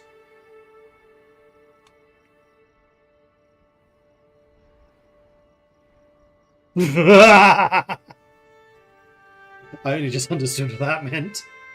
My, what a fat hound! Good find, lad. Gain provisions. Hasten forms of rivalry. Lose stress because I'm gluttonous. If I hadn't seen the lose stress because you're gluttonous, I would not have understood that one.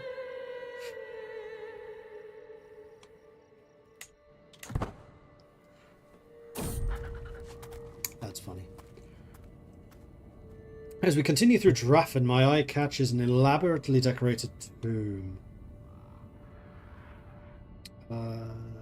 Harold Tanglehair of Vestfold. I probably won't be coming through here again. Yeah. Ka-ching! Your laugh made me jump, sorry.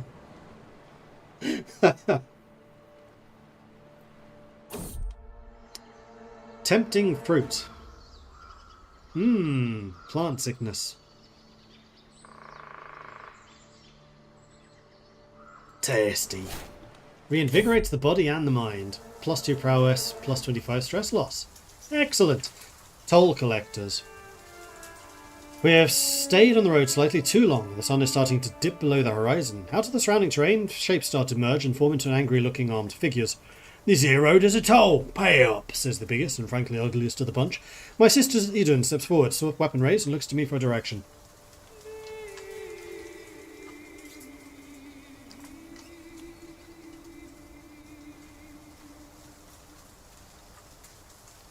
Prowess.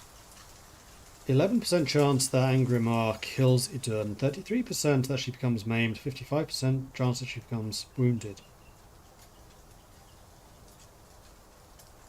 There's no chance that she actually wins.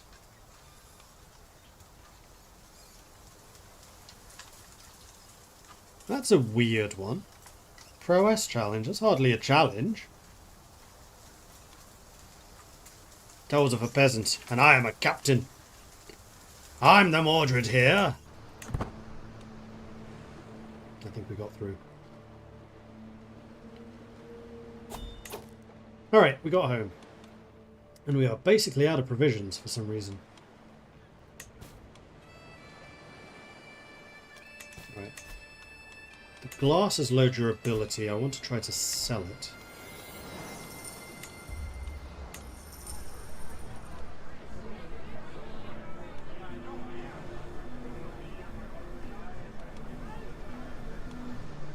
I would be willing to part with... Choose which one I sell. So the stained glass I can sell for 16. Stained glass artifact. Bye-bye. See you at the tavern. Let's hear a story. Intrigue or wit. Or it's a good story. I'll take some wit. Who's around for recruitment?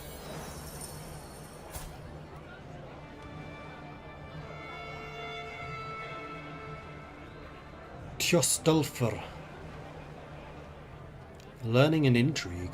Level 5! Hello! A conniving puppet master. Plus 10 intrigue.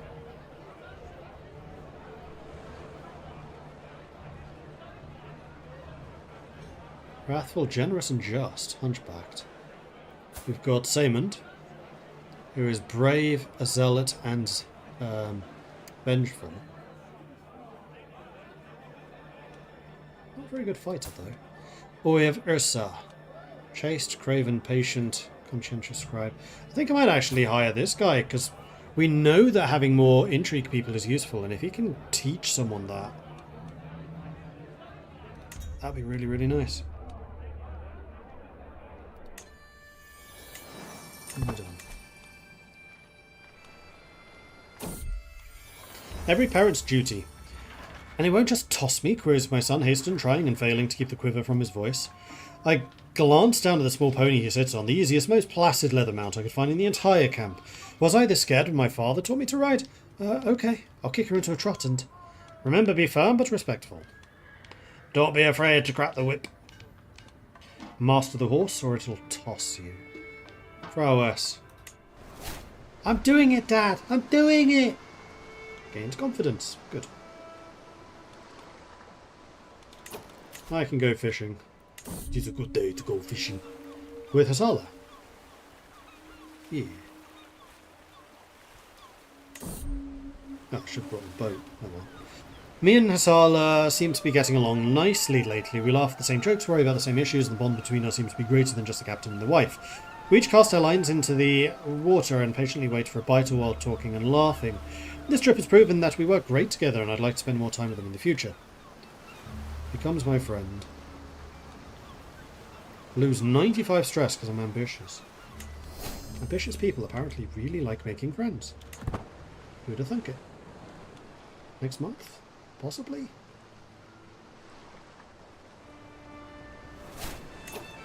There it is. No! I am so close. 1991. Out of the 2000. Oh no, I'm still 2 months away. Okay. Plenty in common. Good for them. Become friends. A tearful petition. Ah, the lights shine so pleasantly in the command tent this morning, my lord, my brother-in-law Toki says, walking around the tent. Sure reminds me of the day fate decided to start your legend. Do you remember how benevolent you were, attending that peasant's desperate pleas, he says with an eloquent wing. Ah, what a pious soul I am. Your piety is impressive. And also...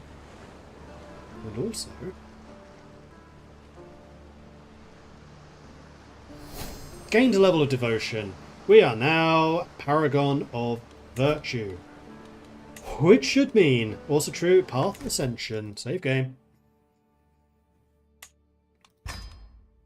We can reform. And we shall.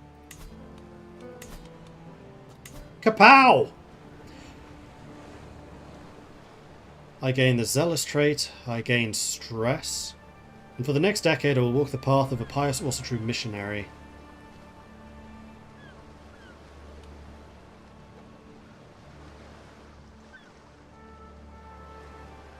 At least 2 of the following have to be true. So I didn't have Theologian, but I did have that, and we did have that.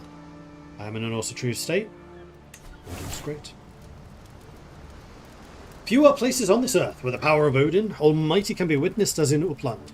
Blessed are the faithful who travel here to feel his might. For most, this sacred ground is the end of their journey, the highest peak of their lives, but for me this is the only beginning of my path.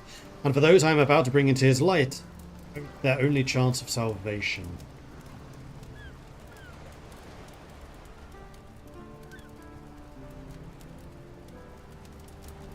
I bask in the power of Odin.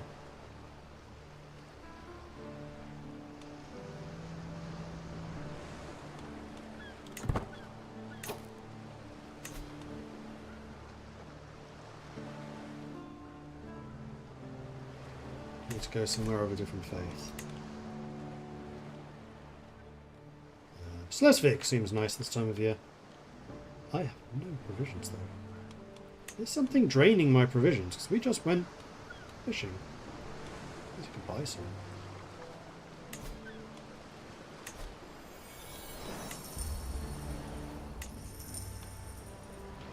$155 ducats. Ka-ching.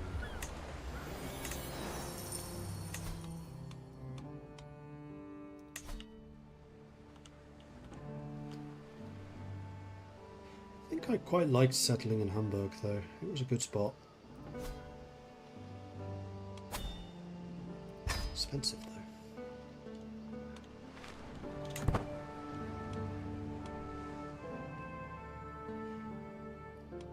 Now, how old was I? 35 when I started on this path.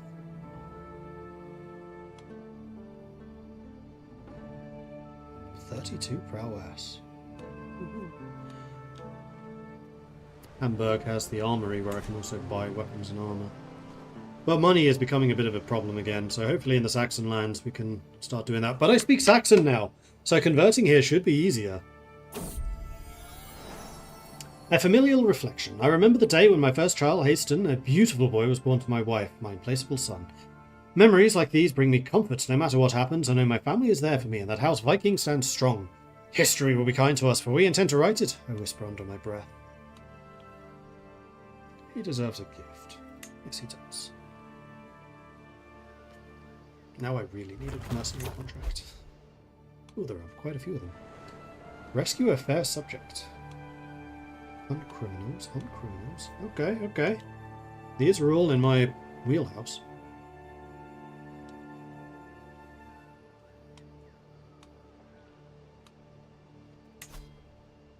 Is there anything I need to do here? I need to do this.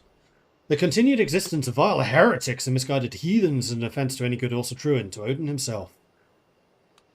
Be swift, my soul, to answer his call.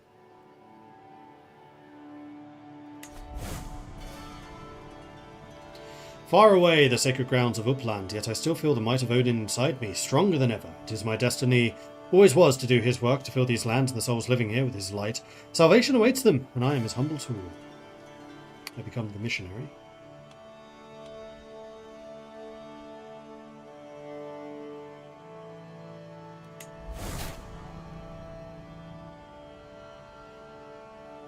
The path of the pious Asatruan is not an easy one. His toils are long and without an earthly reward. There is only hope to keep me upright. He who walks in pure faith abandons himself into the hands of Odin as a child in the mother's arms. I trek forward, for his work and glory remain incomplete, and the hearts of Catholics here remain full of lies and false superstitions. But not for long. Today my trial continues, and theirs begins.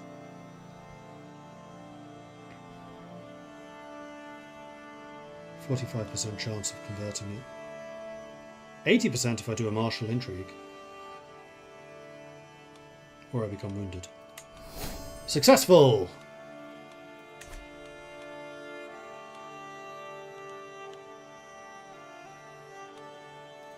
Let's go hunt some criminals. Small group travels faster. Holy crap, that's going the wrong way. Hadn't quite intended for that.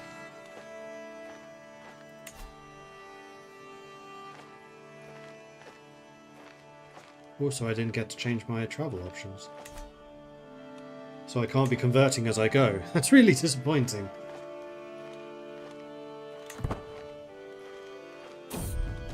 Bring me his head! We first meet Harapato the heathen in the rolling plains of Stad. We spread out towards and around his own little band of ne'er-do-wells. Have at the lummox! Oh, how can he get fighting? He's a 23. I'm a 32. But he is a 23. But I'm a 32.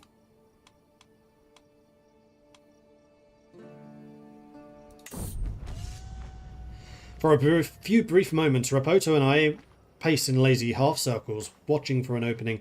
I heft my Viking sword, ready to defend myself, while he clutches his mace firmly to hand. Only one of us is walking away from here today, and I intend it to be me. With a sudden twitch, our bout begins. Rapoto retaliates with smooth, flowing series of rapid thumps and crushing thwacks, each strike forcing me back a little bit more.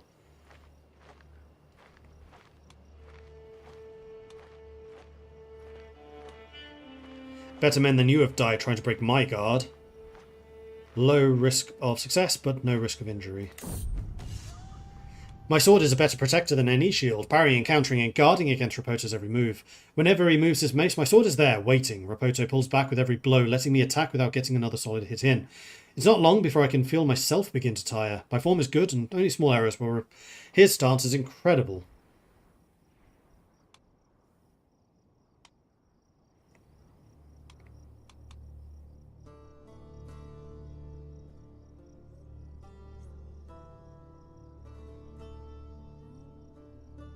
Oh, he's done the block. High chance of success, medium risk of injury.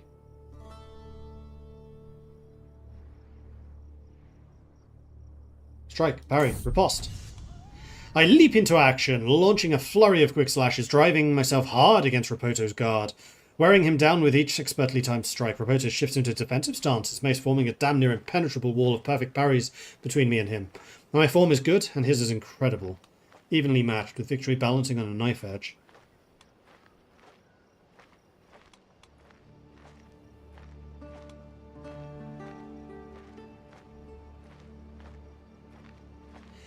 For the Allfather and Tyr, suffer, blasphemer. With a shouted prayer, you humble yourself before Odin, gain piety. I actually lost a bunch of piety.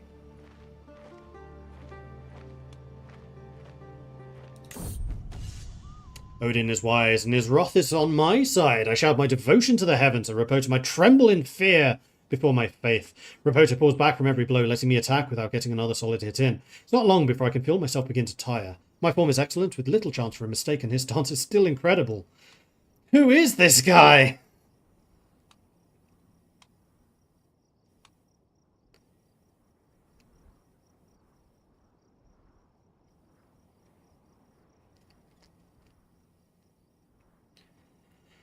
Tried to intimidate Rapota, though he was one of my soldiers. No increased likelihood of success. No, I need to have some kind of success. I think I need to do...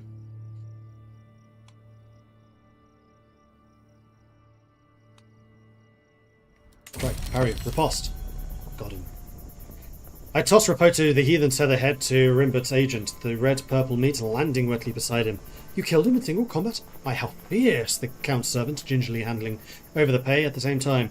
Words are of little consequence, but the delicious weight of the fat person, his cargo of silver, makes our little hunt worthwhile. 60 ducats.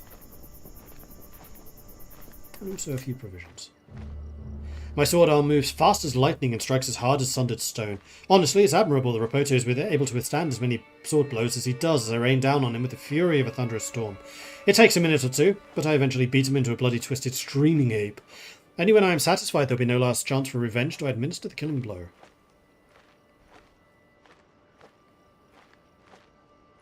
My sword does lose a bit of durability. But now I don't need to travel as far, so that's good. Now, also, this is still unreformed. Ah, I can reform it. Hang on.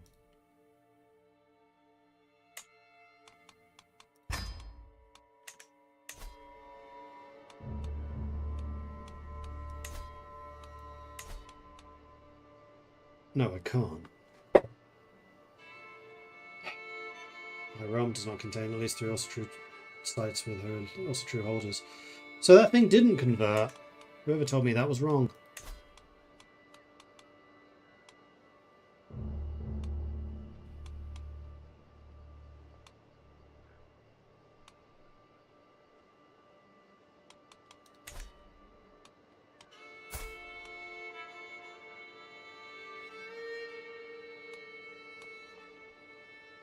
It just means that I can spread Asatru, but I can't. Well, actually, still has to be in my realm. I have to have 3 holy sites in my realm. It's going to be basically impossible to do. Because they're so spread out. Not to mention the cost.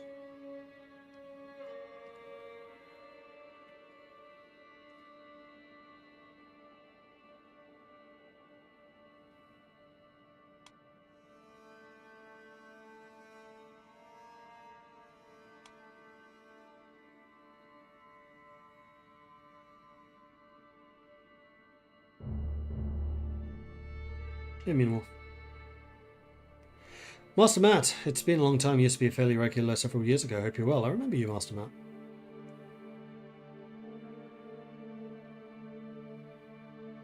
Holy Wales, Batman! Yeah, Wales is having a good game. Sweden, Finland, Wales, Poland.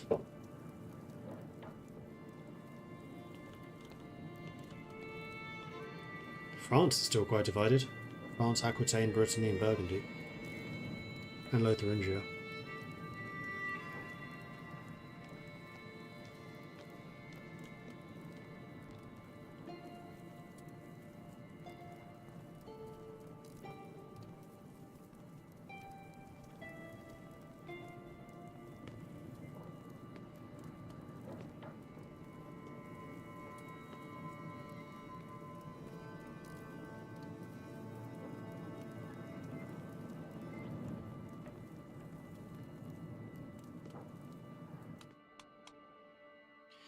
Anyway, we have managed to convert Hamburg to Asatru.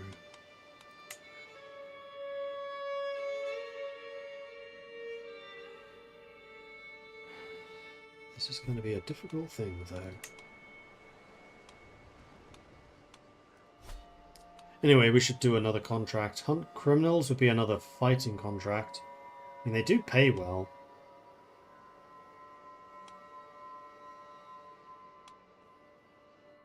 There's no wars going on at the moment, however.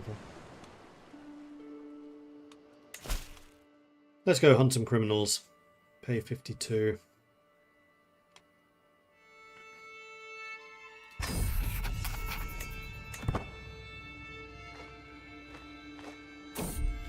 At the edge of camp, my path back to the central fire pit takes me close to the camp's edge, where the shouts and screams of children at play draw my attention.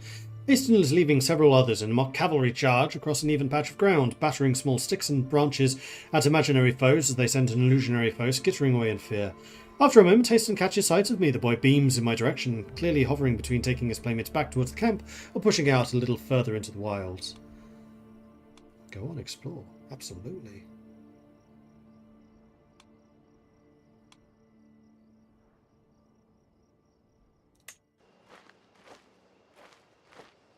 Do I intend to remain landless, or is the ambition to eventually carve out a kingdom? We probably will eventually.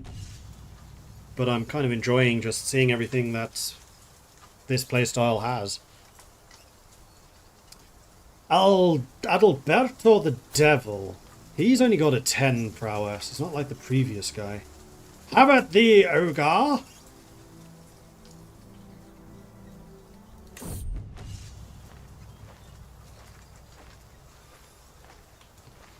So he's kicked me.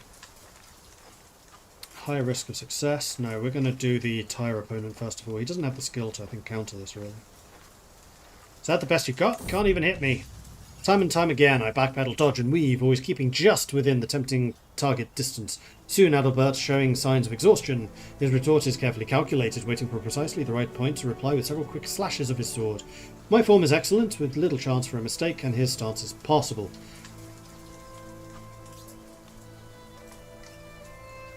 For a medium. Confident attack. Medium chance of success, low chance of injury. My sword flows around Adalberto like water, each strike chaining fluidly into the next, a series of perfectly timed attacks. Adalberto cracks his neck, then starts raining blows against my guard, a marathon of powerful cleaves that almost break me with a relentless ferocity. My form is excellent, with little chance for a mistake, and his stance is passable. I have yet to open my opponent's card at all, and seen no way yet to claim victory. Blade Dance. High chance of success, low chance of injury. Blade Dance. A series of flashy expert moves ensure your drilling prowess will be talked about for years. We also gain a bunch of prestige. In battle, I'm an artist. Every strike is a brushstroke. Every fallen foe, a gout of blood, a splash of paint. As I brandish my sword, switching seamlessly between flourish and strike, I plant a picture of agony across my foe. Unexpectedly, Adalberto swings a vicious kick to my shin, momentarily hobbling me. My form is excellent, with little chance for a mistake, and his chance is failing. Starts even. For the old father! No risk of injury. I toss the severed head to his agent, the red-purple meat landing wetly beside him. Job well done. 52 ducats, please and thank you. I bellow my devotion to Odin, sword upraised in a votive offering. Before Adalberto has a chance to take advantage of my pious moment, I lunge into a powerful cleave, snapping the haft of his sword. My foe is struck dumb by the evidence of Tyr's protection. It lasts only a second. That's all I need to run him through.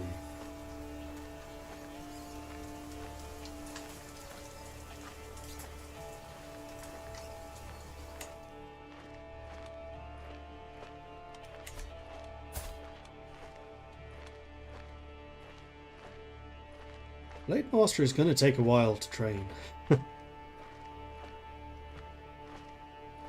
Just thinking, if you could somehow manage to take some land in Saxony, you could get the two holy sites, then maybe strike at Britain or something for the third. It's a tough one. Yeah, we probably do need to start thinking about how to do that. I mean, it's really Scandinavia I need to take, and then either York, which we have next door, or Paderborn. And considering we are Saxon in blood, maybe we start in northern Germany and then try to take the Northlands from there. It's kind of disappointing that non-landed can't convert. I was really sure that the major adventurer decision, like the really, really religious one, which I just took, would be a way to convert, but it's not.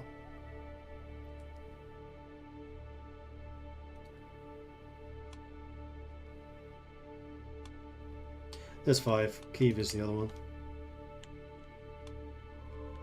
Which is so far away, it's basically pointless. For us.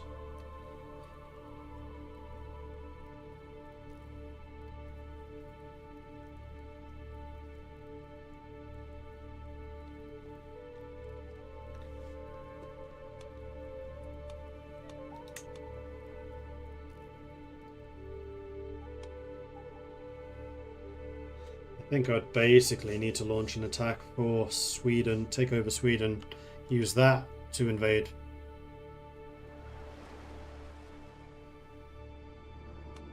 Sweden already owns Trondheim, that's good. So yeah, I just need to take Sweden. And then probably go after Northumbria.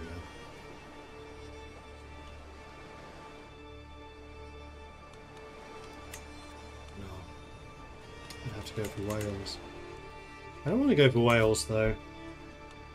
I like the fact that they're so big. Level 5 legitimacy. Wow.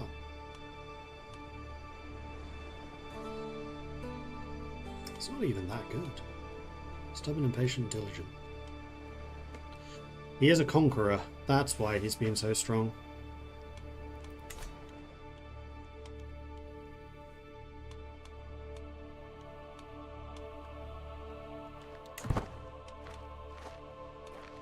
Let's see if we can rescue the fair subjects. Boiling anger, Idun's shouting at me again.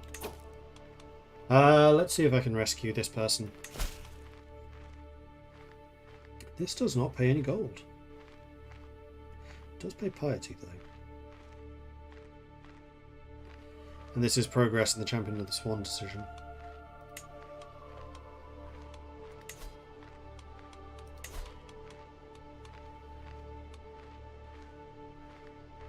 I could try to found a holding, and then that way become a landowner. I guess that makes me a baron.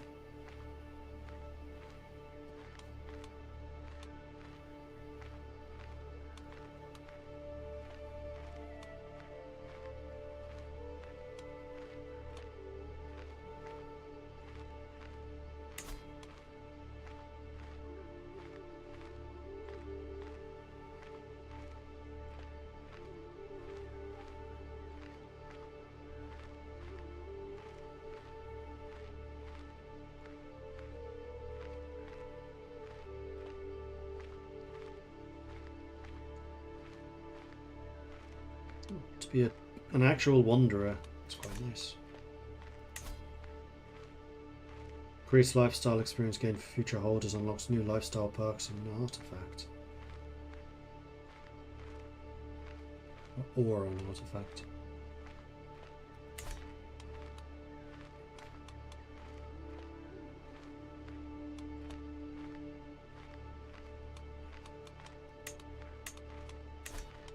Alright, let's go rescue the fair subject. Do I really care about this one? Unfortunately, there's still no mercenary con. Oh no, there's one down here. It's a long way away, though.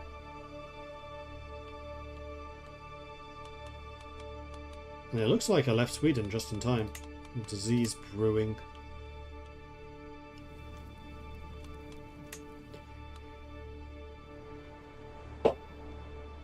How do you get the Conqueror trait? I think it's randomly generated for NPC characters.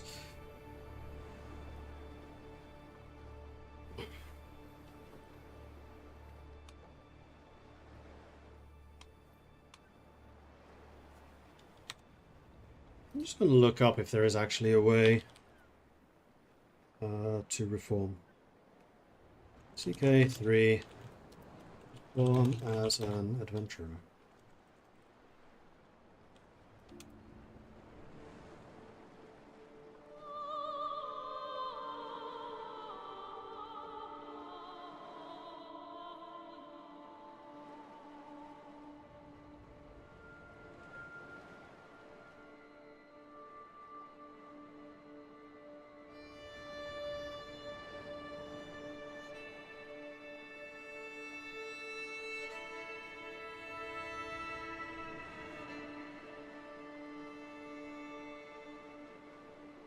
Create your own religion.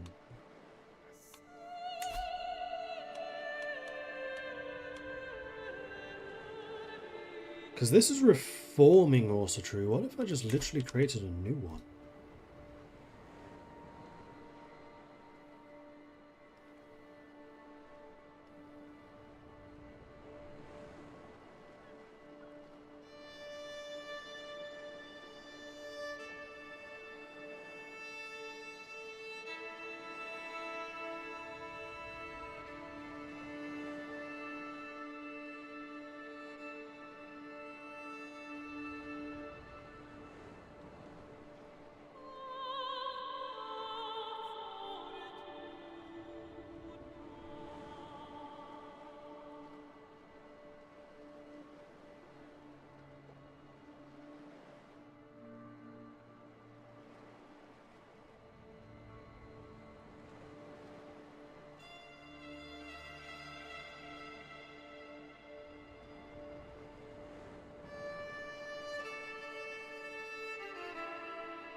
And create a heresy of an organized religion without holding any holy sites. Only unreformed faiths require 3.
Forming an unreformed faith requires owning land. Creating a new faith from an organized faith does not.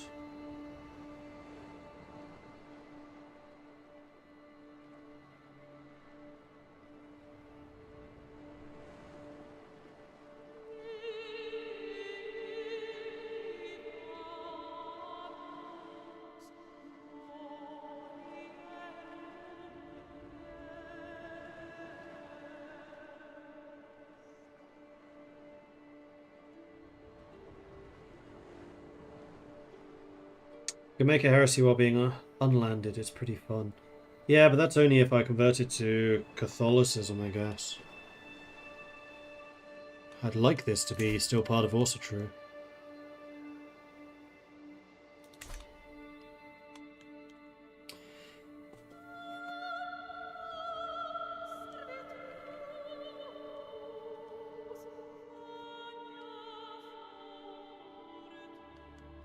I wonder if I can do that through console commands. I haven't actually ever looked at CK3 console commands. What can this do? Is there a reform command? That's the first thing to check.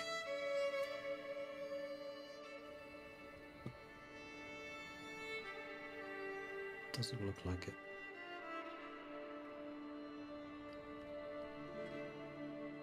Because I really don't want to take over a kingdom just to reform the faith, because I'll just leave again. That's just not what I want to do.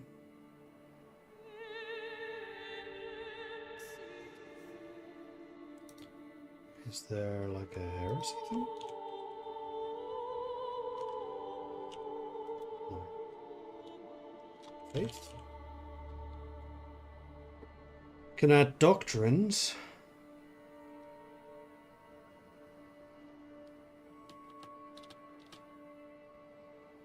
Change further. Remove doctrines. I can set faith.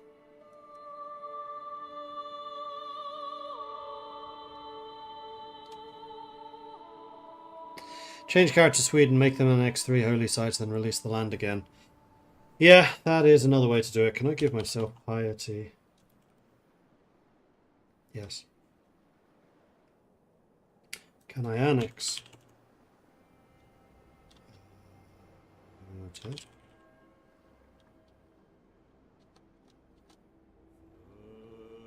I can add claims. I can add title laws.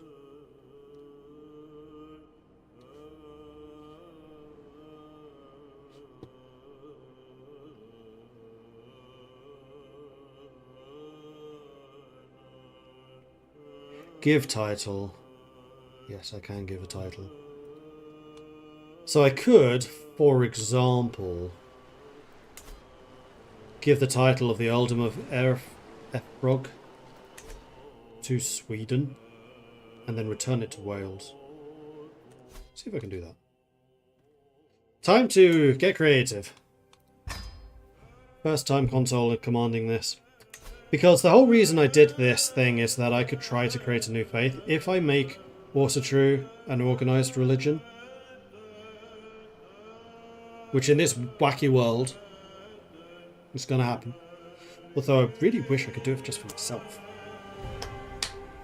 But we have like this beacon of religiosity that has done this. Unleashing reformed Vikings onto the world to be fun to watch too. Yeah, exactly. Alright. Let's do this. Give title. I need to find what the title ID is. Is there a way to see the IDs? Is there a debug first of all?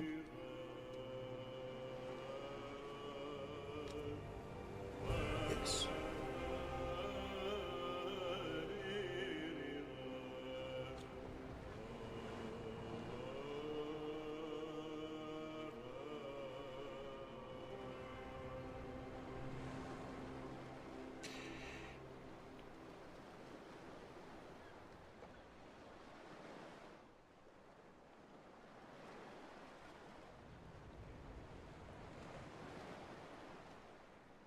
I wonder if there's a mod that allows easier conversion. Let's have a look. Reform. Fast culture reform. Simple religious reformation. Here we go.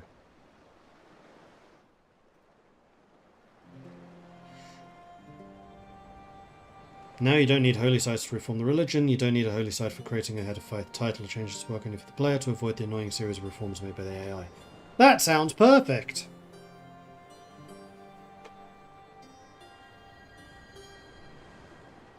Oh, hasn't been updated in 3 years. This one, however, has.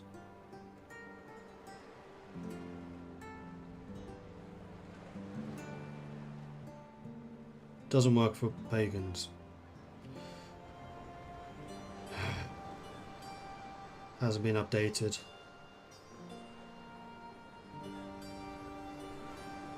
Updated in November 2004.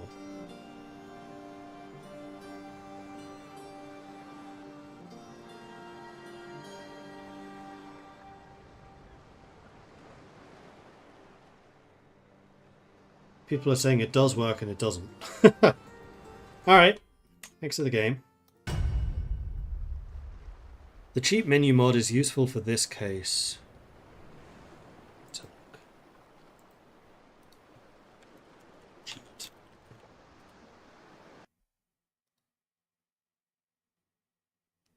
Can you link me yet, Faceless?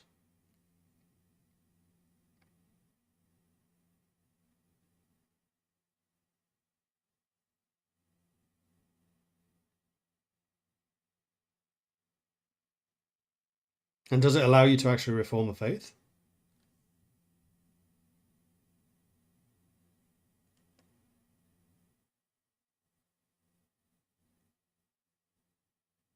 Allows me to convert people to my religion. I'm not saying anything about conversions, though.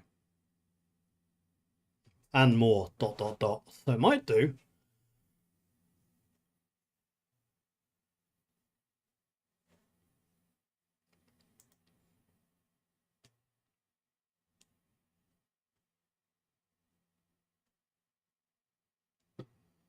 Thank you. Oh, this is a different one. How to remove piety, change religion, spawn characters.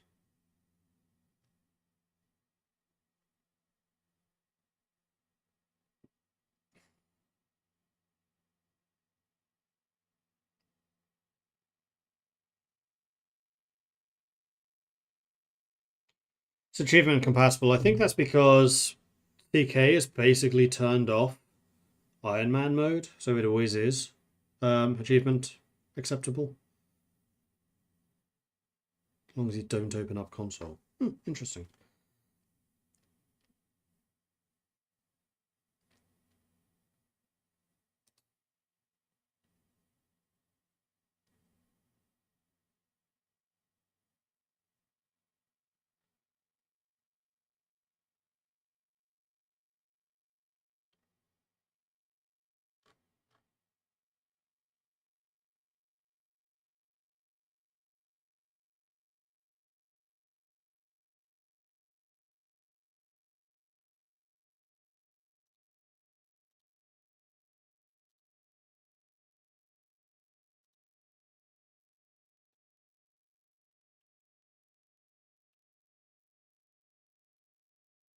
There is a religion menu, but I can't see what it does. Right, subscribe to this and see what it adds.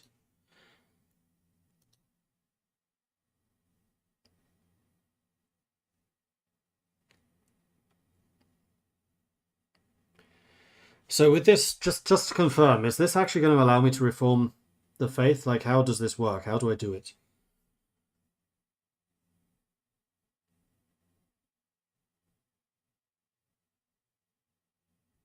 Transfer holdings, change religions for people and the holdings. Okay. So transfer the holding. Make myself, I guess, King of Sweden. Briefly? No, because once the faith is established, I can create a heresy. That's what I want to do. Oops, I forgot to enable the mod. Damn it. So I give York to the King of Sweden, give him enough piety to be able to reform the religion, let him reform it. Boom.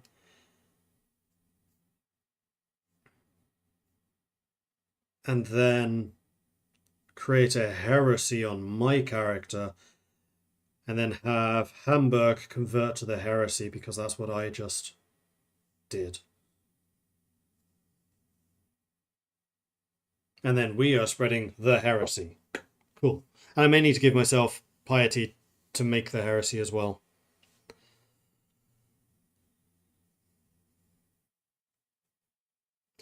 Doable. Definitely doable. RD Sana, thank you very much for the follow. Welcome to the channel. Intro night. Sorry, I missed your message earlier. Hi Mordred, more CK3. Had fun watching the VOD while putting together my Cyberpunk Scorpion model. Nice. 2%. Don't remind me. Quit that. This time, remember the mod. Enable the mod. Don't forget the mod. Soon as Steam lets me play. Mod. Mod, mod, mod, mod, mod, mod, mod, mod, mod, mod, mod.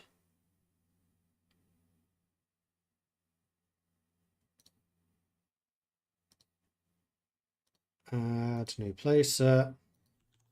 Cheat menu. Add mods. Advanced cheat menu. Add to playset. Playset. Choose. Cheat menu. Also mod. Yes. Note you have to mark the characters to set them to be targets for the menu. Okay. How?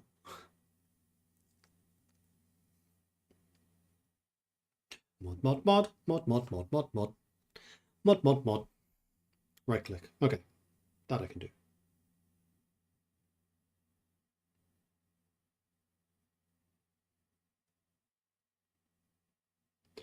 Mod, mod, mod, mod, mod, mod.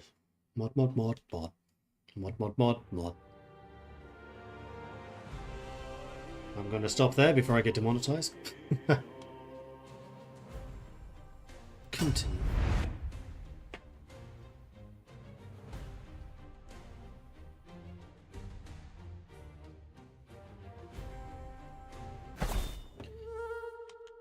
Right. King of Sweden. Mark for edit.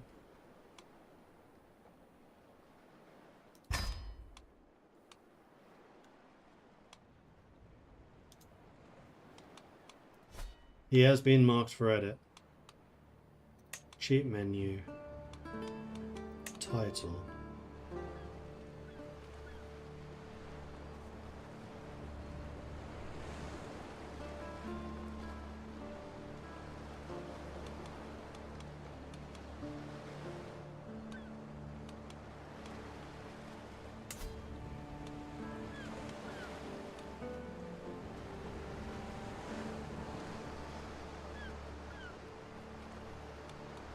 Look who owns York.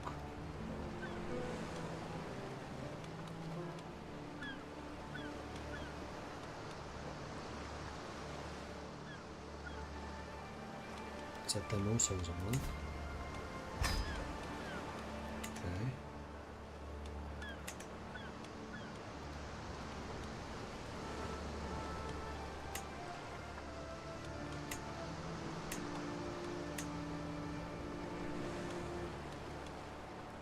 Growing the titles then.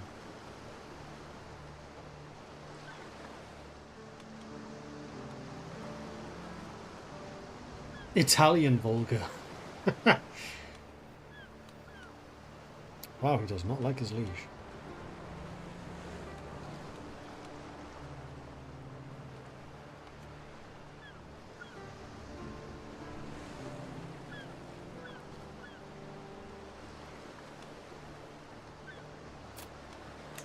Which characters? Ah.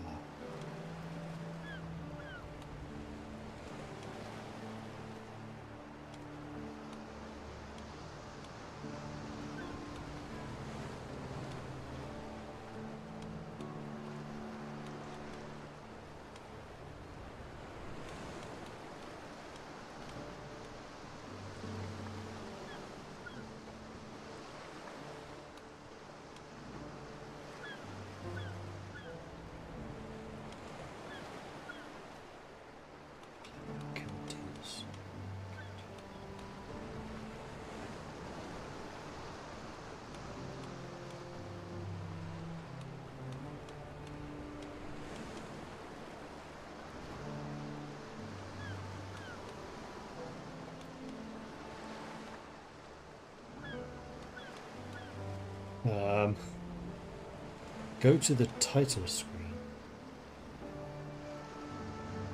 You mean this?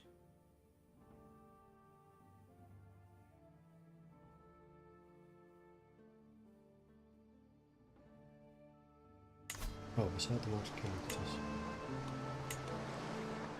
Title.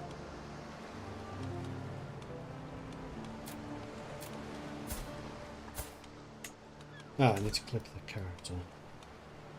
So you, show in titles.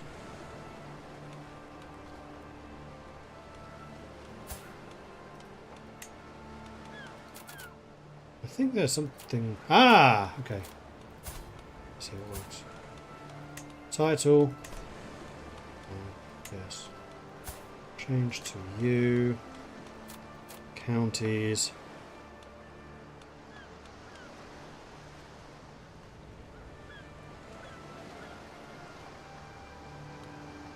Take title.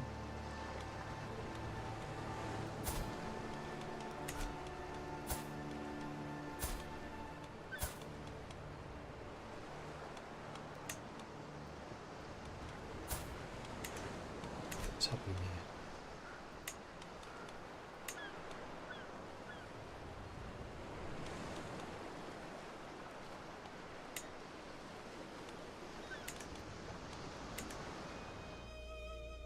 There it is.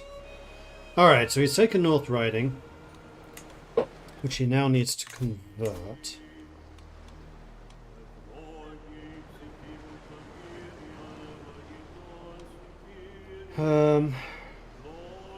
Guess this in here again. Religion.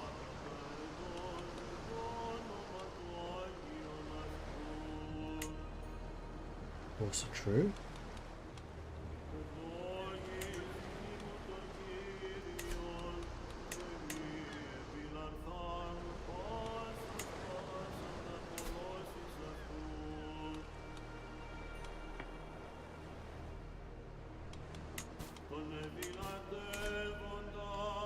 And then...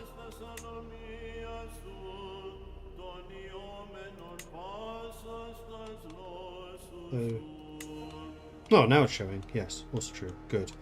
So he now controls all three. So then what I need to do is probably give him a bunch of piety.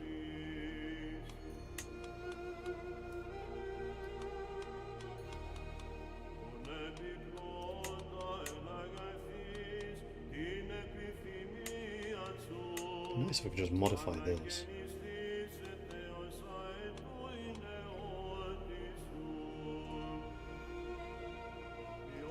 Am I going to have to play as him? Use marked characters screen.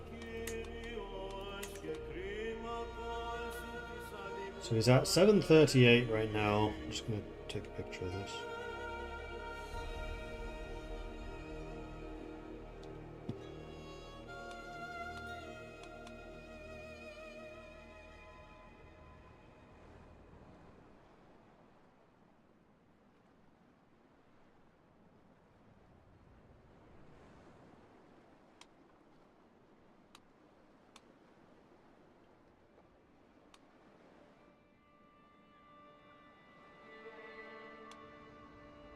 Also increases his religious level on that screen so he can reform.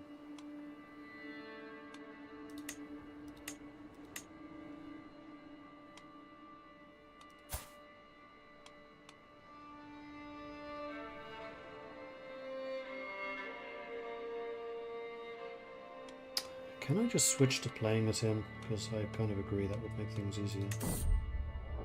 Let's change the character name. That's what I wanted.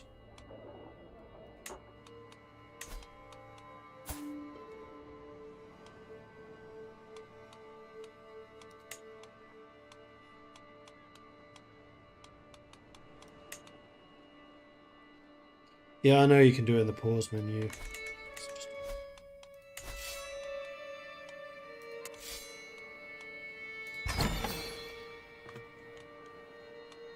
Okay, the new Asatru reform. Need 5,700, so we need to give him a bunch more.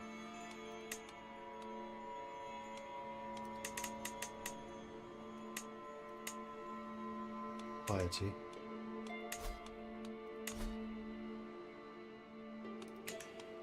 Ah, he's at war with two people. That's annoying. Is there a way to end this?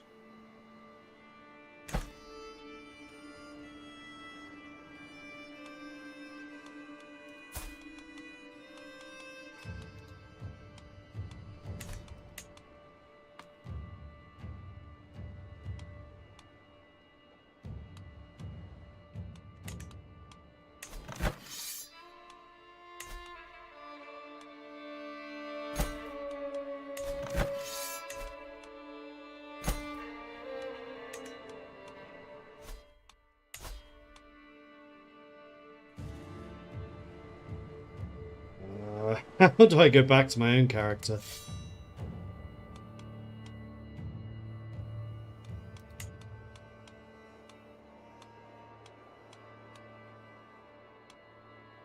Nice if there was a search. Because there are a lot of these, good lord.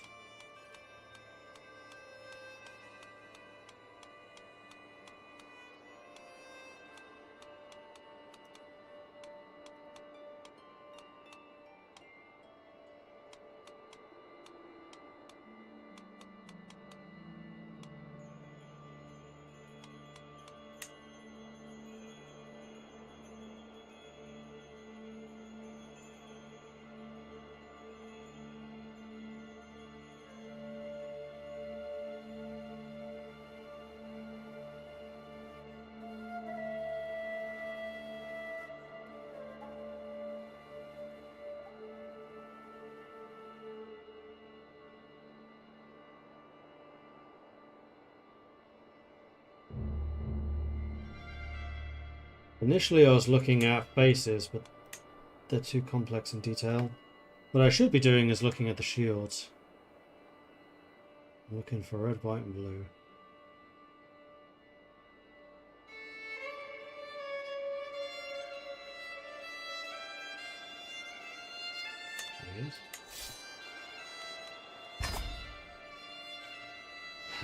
So one pause.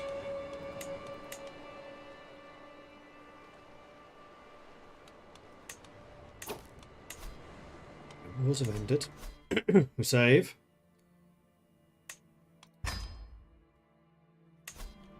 And then we switch back to you.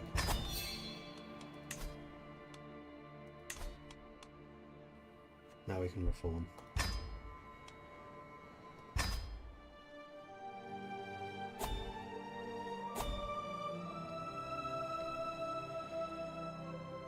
I could have changed the tenets and things, but I think with just the reformed version I don't need to do that. And then I think I basically just switch back to Mordred and we're done. No, I need to give the land back, because I don't really want him having land here in Sweden. So marked characters. Titles is what we want. Title.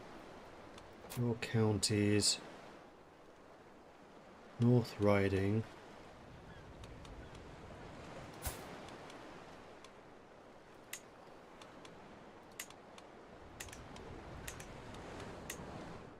Still part of Sweden.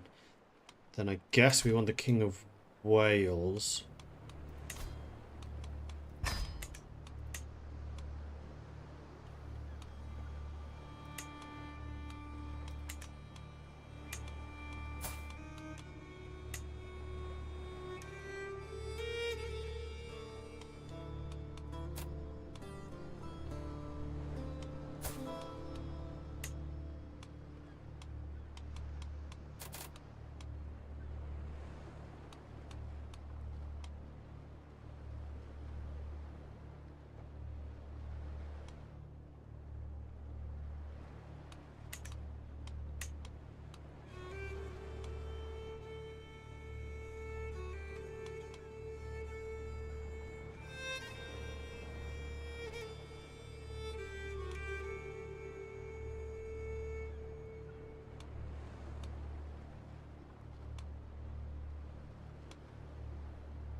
How do I make him a vassal?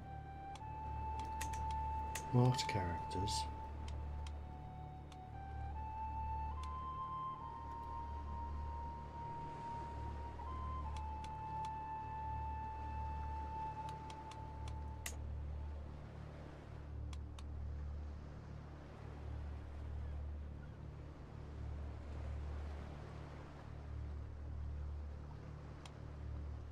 No, that makes you an heir.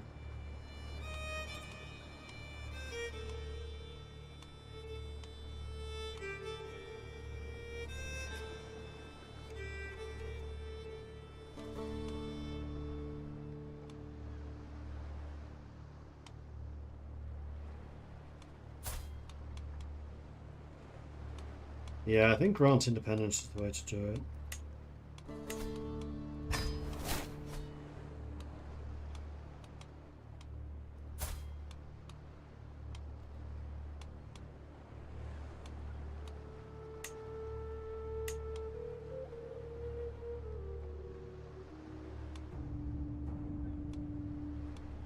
Spot it. I think there's an easy way to do this. Title.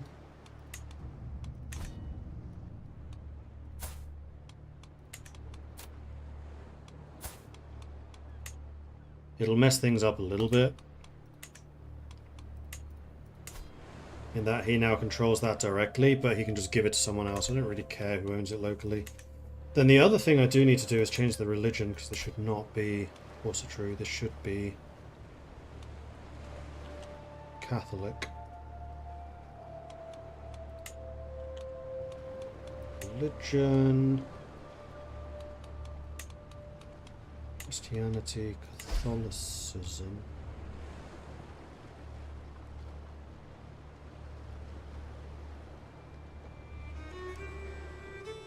I just converted myself to Catholicism, didn't I? No, I didn't.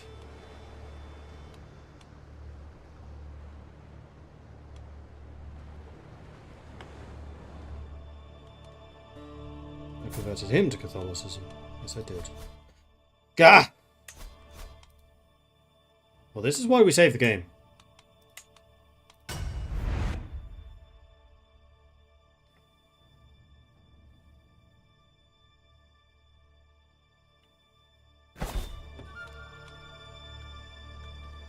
Right. Marked characters. I think the way that I did it the first time around was right. So I need to mark you. I then need to select you.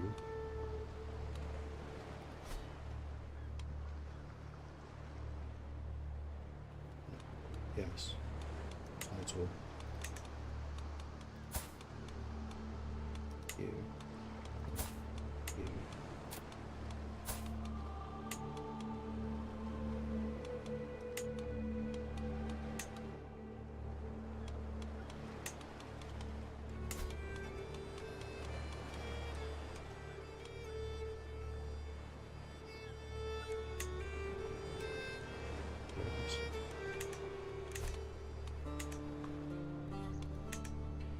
Save.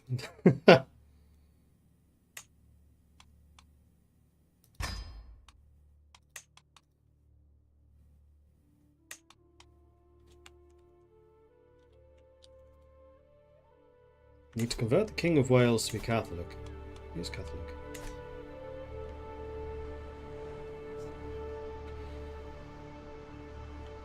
I haven't reformed yet in this save. Right.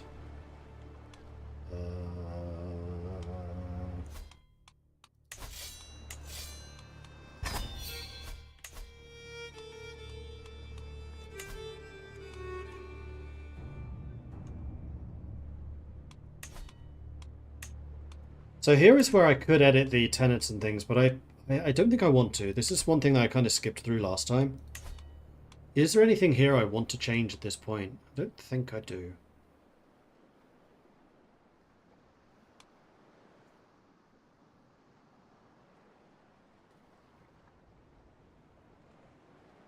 Son of a bitch.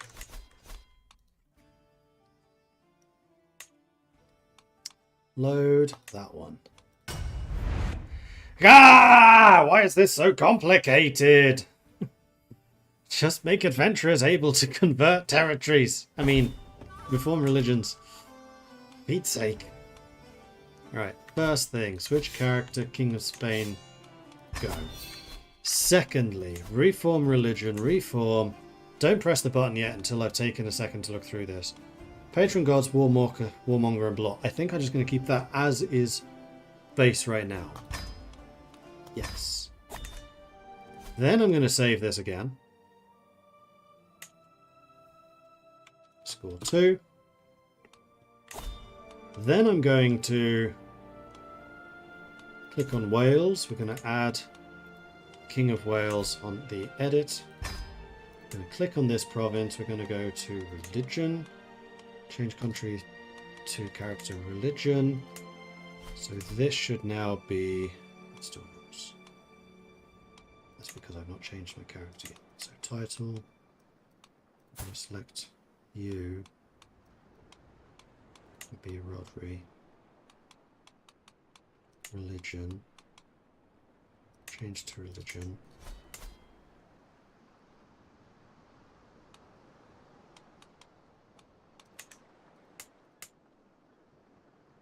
Oh, that's probably converting all of them.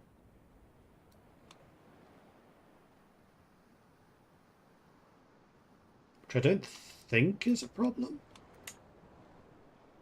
Except it's just converted him to Asatru. Oh, that's where we make saves. I don't know how it's choosing who's the... It's choosing the active characters because it's the one I'm playing as, that's why.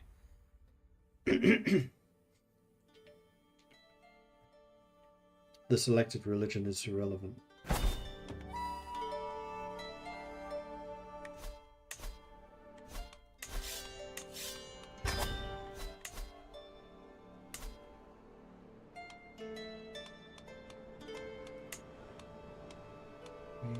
Religion.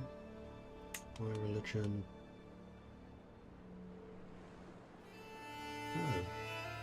you just changed to Catherine. The fuck?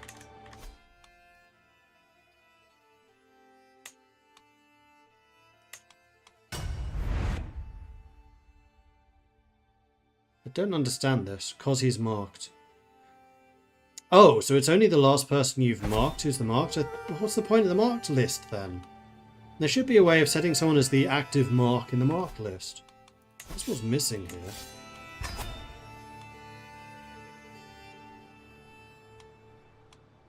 They're all marked, yeah, but if they're all marked, how do you know which of the marked characters is active? There should be an active marked character.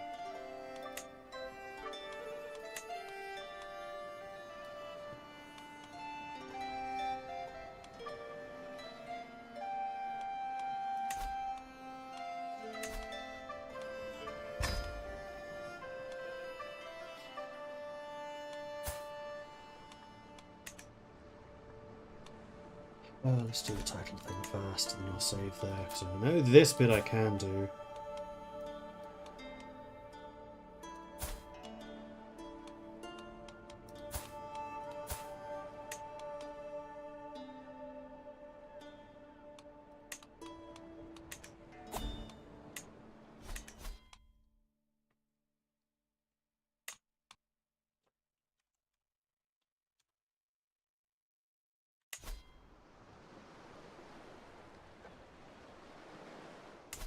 Active one is the one you're controlling, but you're not always controlling a marked character. What am I trying to do now? No, that's not part.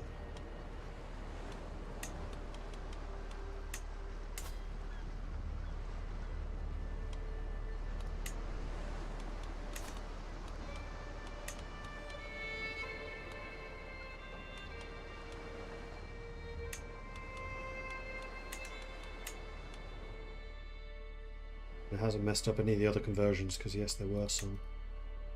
Okay, I think we're where we want to be.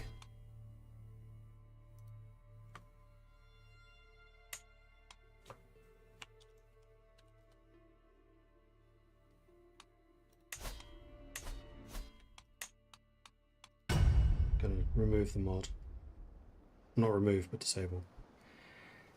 Oh, we got there. Shit, no we haven't. I still need to create the heresy.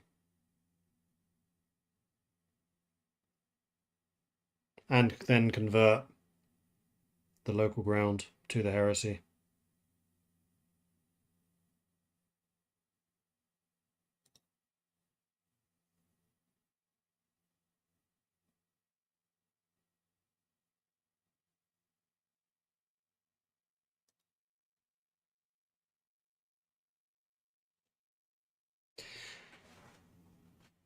Check the Swedish king. I think he may have been converted because he was marked at the time, I think. We'll have a look.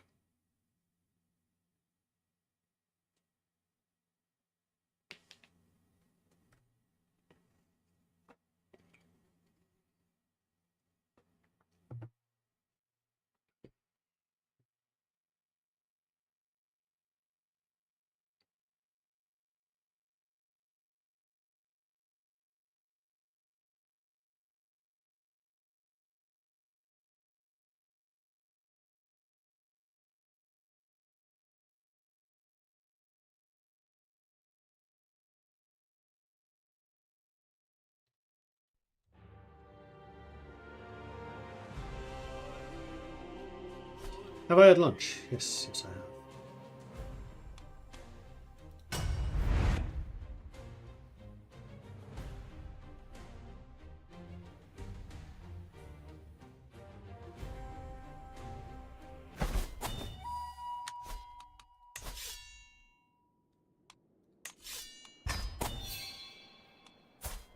Nope, still Asatru.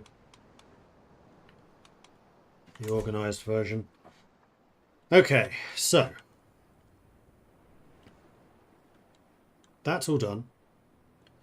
Now I just need to switch to my character, but to do that I'm going to get rid of these guys.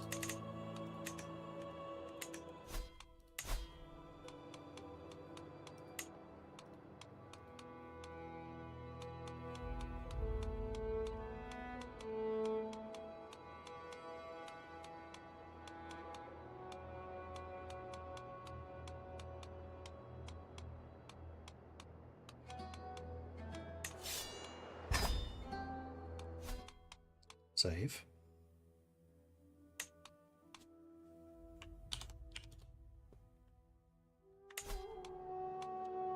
Mordred, do you still play Ambenar, and if so, have I tried off Dultunga's new mission tree? I wanted to do that today, actually, but then decided I wanted to do more CK. I will be doing Ambenar at some point in the future, probably next weekend. I haven't decided who to play as yet, though. I have not played as off Dultunga yet. No. Right, so have I converted? No, I am still old, also true. So how do I convert to new?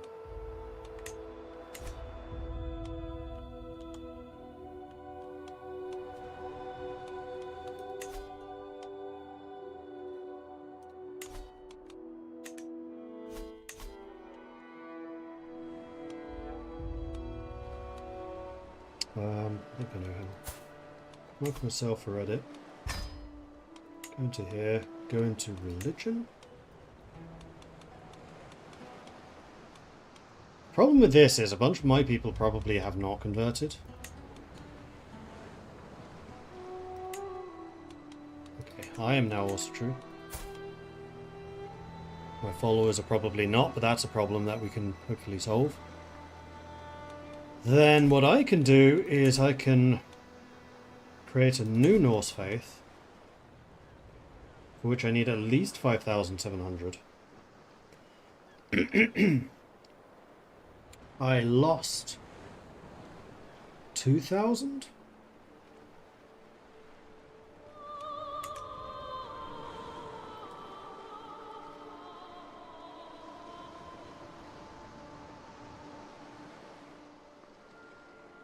Did I have 5,700 to be able to do this?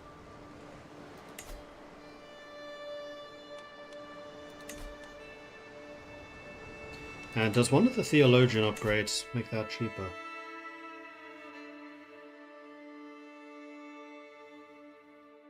Because one of them used to.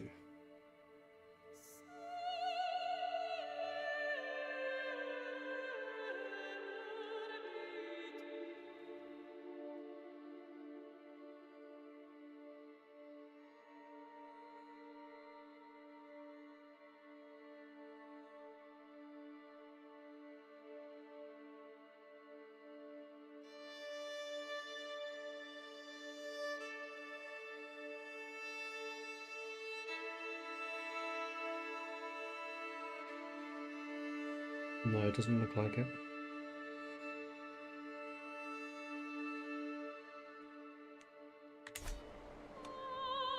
Yeah, I removed all the marks. It's just me. That was the first thing I did. What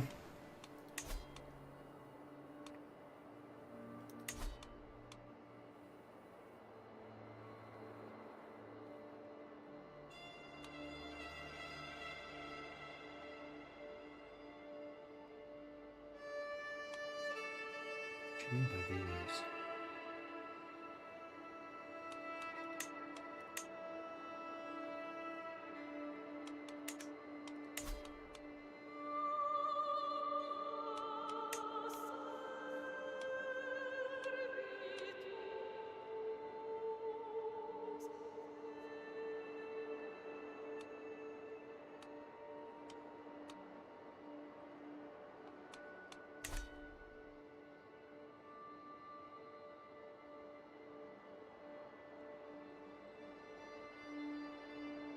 So faith conversion costs the strength and diversity.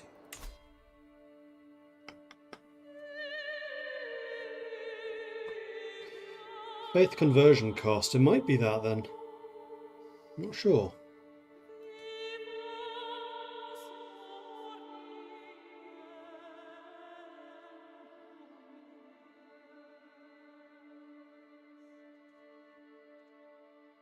Maybe. In which case I'll be able to get that soonish.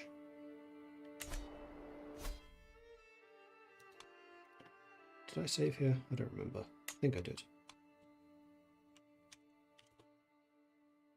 I did. And exit, I'm going to disable this mod.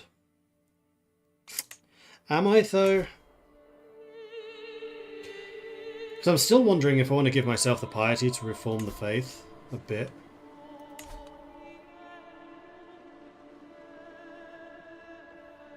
You know what? No, his entire thing was reforming the faith. If we want to create a heresy in the future, we do it in the future. This is fine. This is fine. Because now we can at least do that. So yes, I'm going to exit the game. I'm going to disable the mod so I don't get tempted to change other stupid things. And then we can continue playing. Getting there.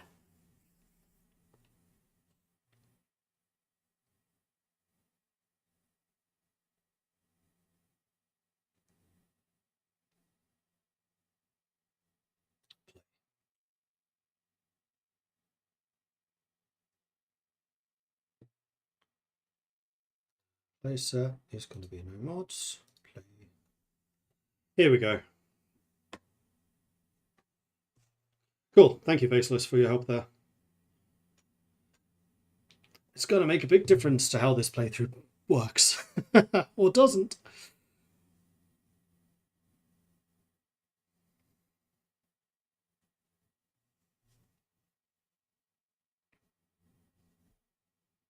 And this character is really good at gaining piety. So as long as he doesn't die immediately, we should be able to get some to do some things at least. Especially if he gets the faith conversion cost reduction.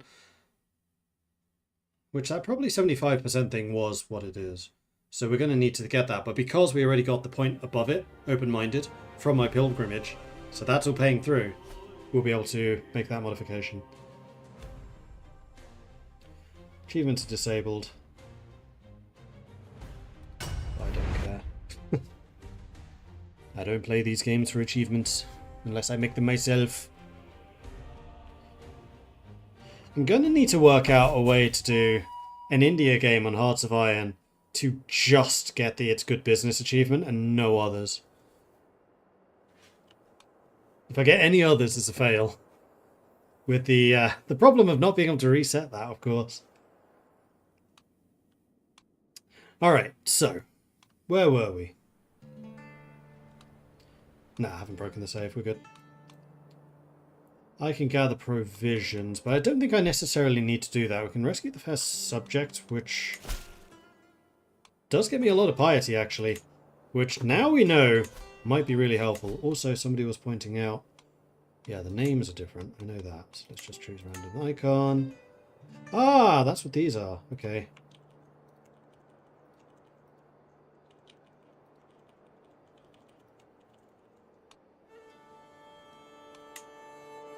Ah.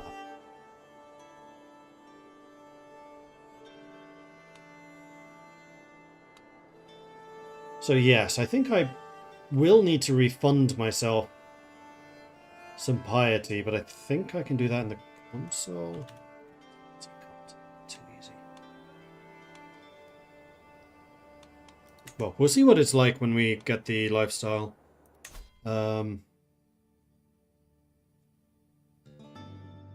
18 months. So a year and a bit. And then we can basically refund the major adventure decision. I'm still not entirely sure what that's... Oh no, it's allowed us to start converting things. Speaking of starting to convert things, hi. Would like to start converting you if I can. How do I convert people?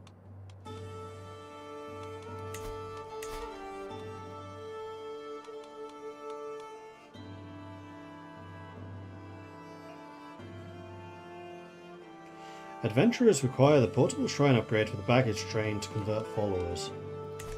Okay, we have a goal. We need to build a baggage train. Which we can start building now. 7 months! And in the meantime, let's go and rescue a fair subject. And now I have new travel options, one of which is proselytize to the locals, which is converting.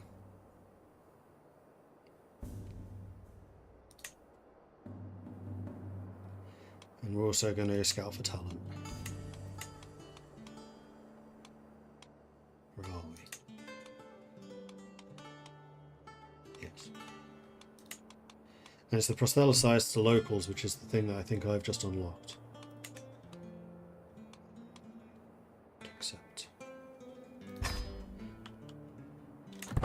Have I played War Thunder? I did. Reduce stress level. Didn't think I was stressed.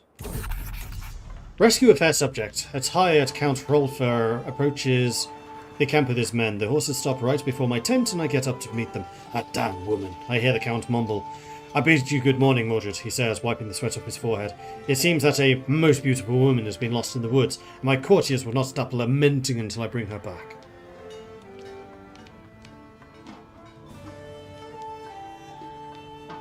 A fair man to the rescue.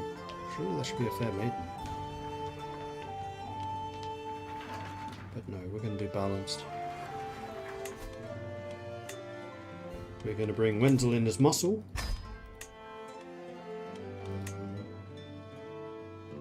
Birkir as thug. Ewald as the lookout. Toller there, and the footpath can be overmarked. I need to get some more intrigue, people.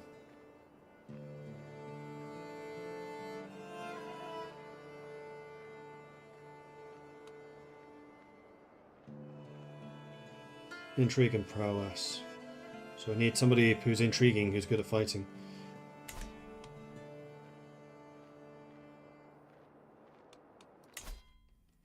It's conversion action, a different one of these. Yes, enables the attempt to convert interaction with anyone in the domain the camp is located in.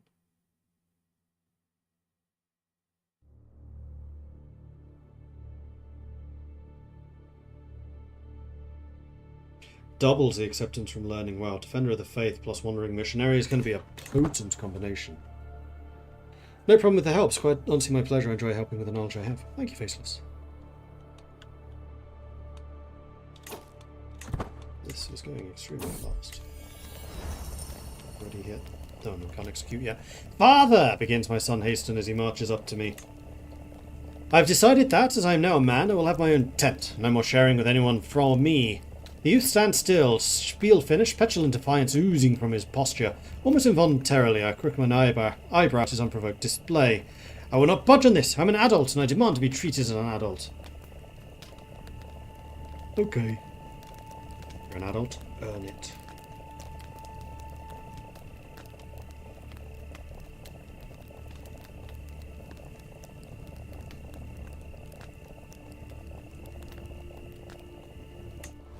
He fails. I mean, I would be pretty hard to impress, so I'm not that surprised by this. Hugo converts to Asatru.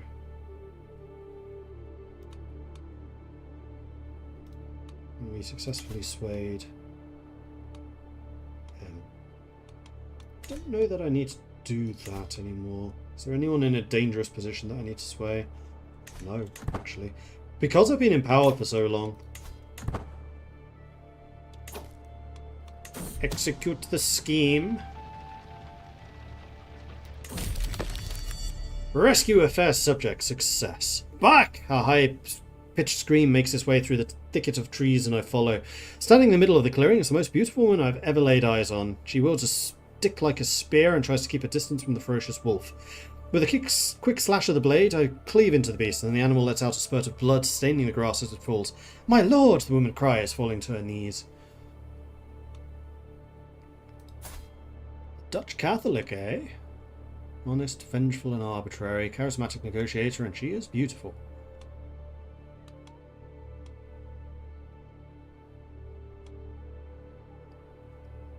Lisbeth can join us.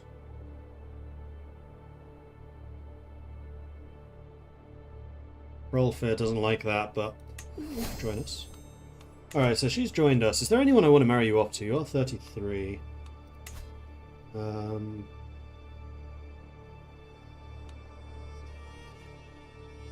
Wenzel.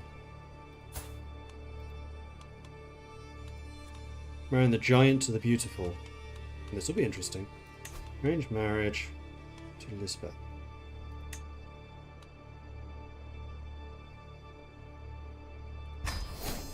Good.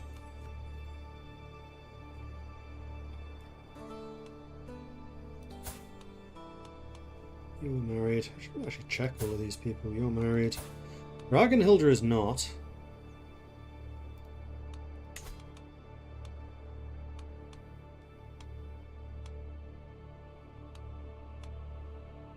36. We'll get you someone relatively similar to your age. Let's go for Ewald.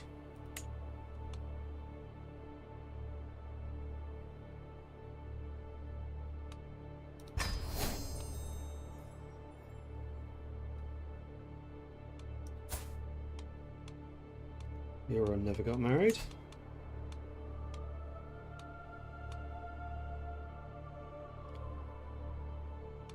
Colfer is 81.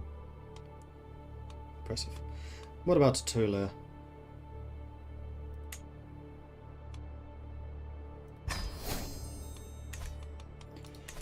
A whole barrage of marriages.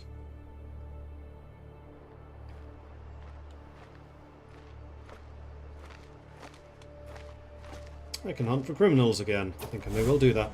The path of the pious Asatru is not an easy one. His toils are long, and without an earthly reward, there is only hope to keep me upright. He who walks in pure faith abandons himself into the hands of Odin, as a child into his mother's arms.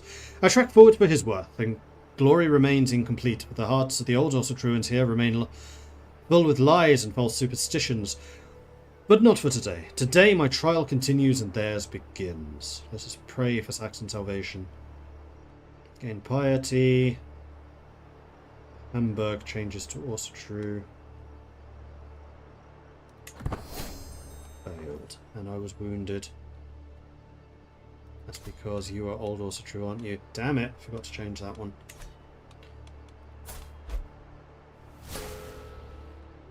Failed wound treatment, that's also bad. Ooh, you're offering quite a lot of money. Who are you and who are you fighting? That's doable. Where? Over there? That's doable.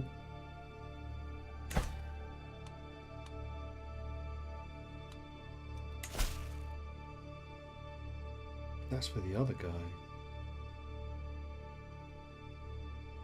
Oh no, it is for him. Yes. To war! Raise the armies. Let's go.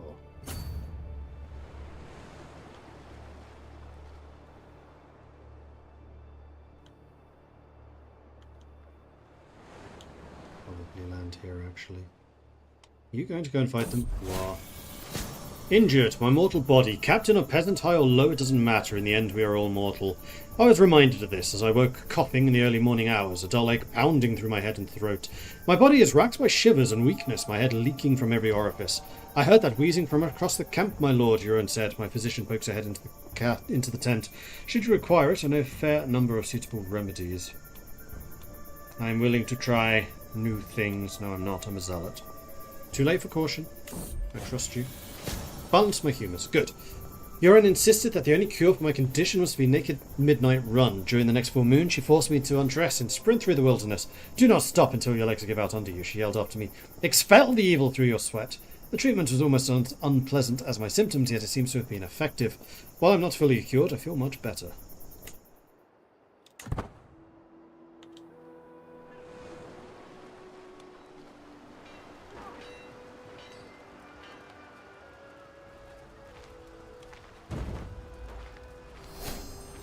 Knowledge is increased.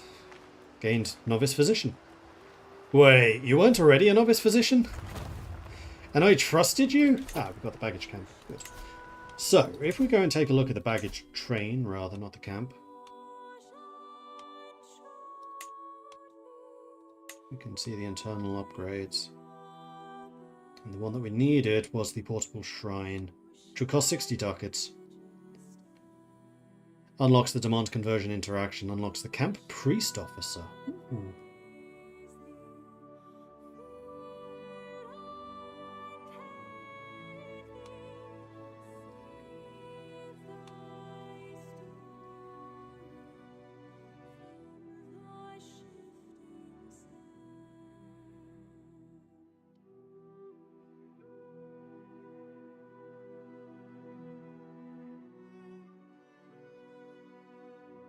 Well, it will cost 660, which is not a terrible price. I want to wait until I'm a little bit more money after this war, probably, but then we'll build it. I joined the stream and caused Mordred to run naked under full moon. I'm going to go and chase them. That's fine. More money for me. My old self. As I woke this morning, observed the first rays of sunshine. It took me a moment to realise I slept soundly for the first time in weeks. I did not wake up coughing once. It's been a long road back to health, but I find its warm embrace once again. Good. Am I still injured, however? Aggravated wound. For another 10 months. I'm still in fine health, though. We're good.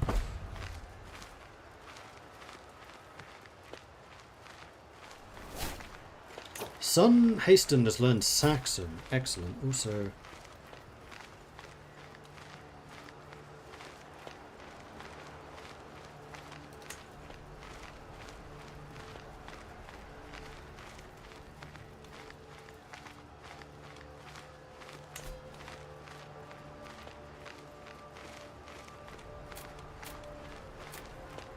to make you ambitious. It's kind of cool that you can try to do this.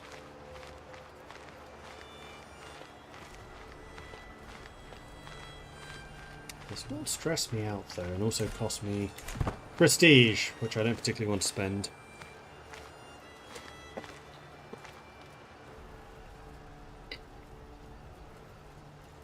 Enemy forms alliance.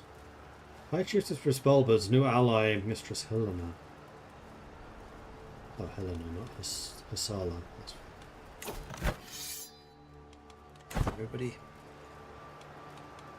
Nobody capable of actually interfering. I think I might need to start thinking about third unit of men-at-arms soon. So I can keep my army size large. Although that does cost a bunch of monthly income, so need to be a bit careful about when we choose to do this. Come on, take it. Take it, it's yours! Victory! 90 ducats and 50 piety. Excellent. Let's go and expand you. Let's go and refill your forces. At the service of a lady. And he was gallant, and she was beautiful, and he was a hero, and she was beautiful. It doesn't take long to discover where the music is coming from, as I soon find Toki playing tunefully on his lute, leaning on a stone bench. Ah, my lord! His eyes immediately bright up. Isn't it true the reason your legend was to impress Pashkoiva? Is that the beautiful one? No. How dare you? I am married! No, this was definitely solid.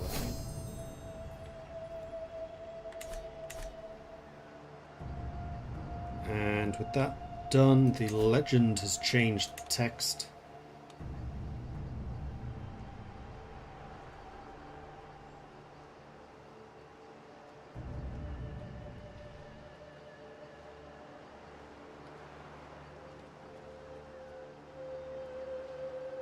Mordred's spouse came to him one morning with alarming rumours. Mordred made haste and promised to honour their everlasting love. Mordred was ambushed and harassed time and time again by evildoers that sought to prevent him in his righteous quest. Time and again, however, the resourceful Mordred outwitted and escaped their clutches.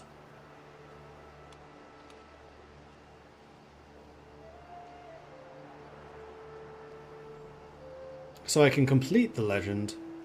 What if I don't? No, let's keep that going. Right, I just got paid, and with that I want to get the mobile conversion machine, also known as the portable shrine. Get that going.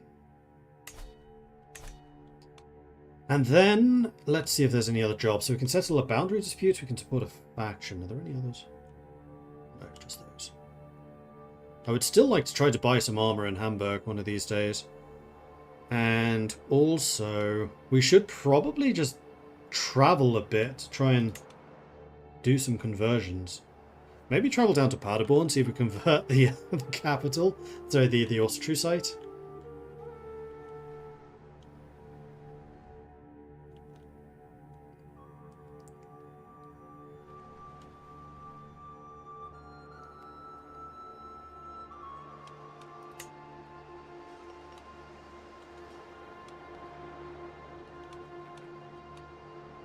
Well, let's go ahead and settle the boundary dispute. Test of stewardship. My stewardship isn't great. My second stewardship isn't great either. How much are you paying? Not a huge amount. Okay, let's... It's June. Let's gather provisions first of all.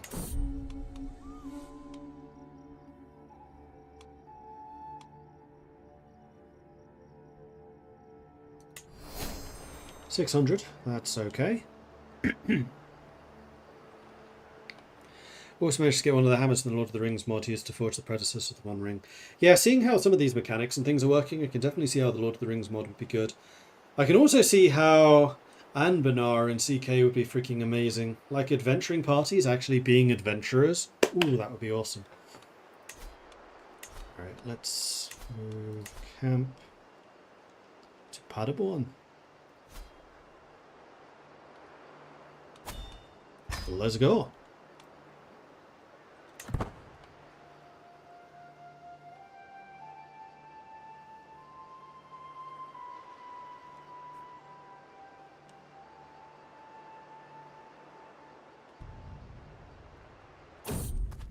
The toils of war. As we walk through the streets of Lippe, a procession of soldiers emerge from a side street. Most of them are injured and aided by downtrodden civilians. The herald proudly stands up in front of the throng of people gathering around the marketplace and declares with a loud voice, "We have crushed the Vangelian dogs again! It's only a matter of time before victory is ours."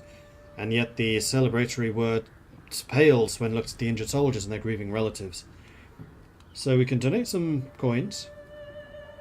Cultural acceptance between Norse and Saxons goes up. We have some wisdom to share. We lose some stress. No, I'll donate some coins and also gain a bunch of piety. Because everything is about piety. The most important moment for Paderborn has come with my arrival. For today I bring the light of Odin, and he shall enter their hearts and shall remain there for generations to come. The local highborn, Countess Adela of Kessel, and his crooked coterie of too stubborn, too tainted by the false rituals of Catholicism, but by the souls of the poor Saxons, are crying to me, yearning for his grace, and they shall have it. Come on, come on, come on. Yes! Ha ha ha! They have seen the light, and have thus converted. Where's the capital of this place? Osnabrück. If I can convert Osnabrück, that might be a big deal.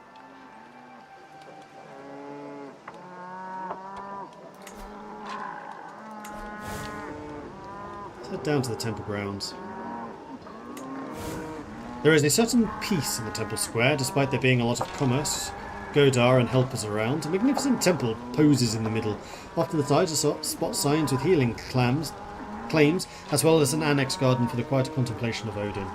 Slobodan nods appreciatively and looks around the busy square, already eyeballing the curious stalls and points of interest. I do have that wound, although it disappears in like 4 minutes. Let's go to the temple. Passing through the gates of the temple, I am struck by the work that must have gone into the exquisite structures and sacred decor. One of the monks tending to this place notices me and collectedly walks over. "Greetings, my child. I am Brother Waltard. How may I help you?" My eyes casually glance over the basket of coin donations a bit further in the aisle. Let's give some donations. I lose stress because I'm a zealot. Boom! Perhaps Odin would bless my journey. Back. Tavern? Anyone here for recruitment? Couple of ladies. So you are good at diplomacy. Content, gregarious, and brave. You're actually a pretty good addition. You're a 20-year-old. You're a level 4 philosopher with 29 learning. You're also a miracle worker. And a herbalist. And whole of body. And loyal. And a drug addict. But hey, I guess that comes from being a herbalist. Generous, humble, and calm. You would make an excellent new doctor. My current doctor's getting quite old. You, however, are a renowned physician. You're both loyal, which is great. Humble, honest, and generous.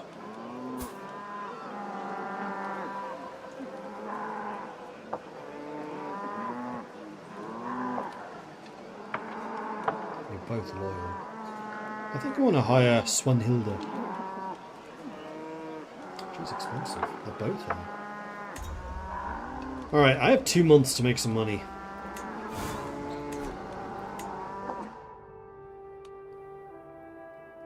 So maybe we have to do the boundary dispute.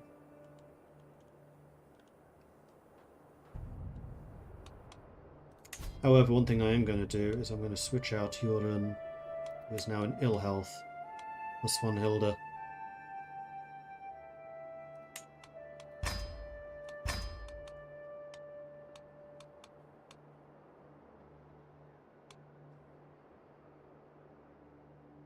Oh yeah, you can give me lifestyle experience.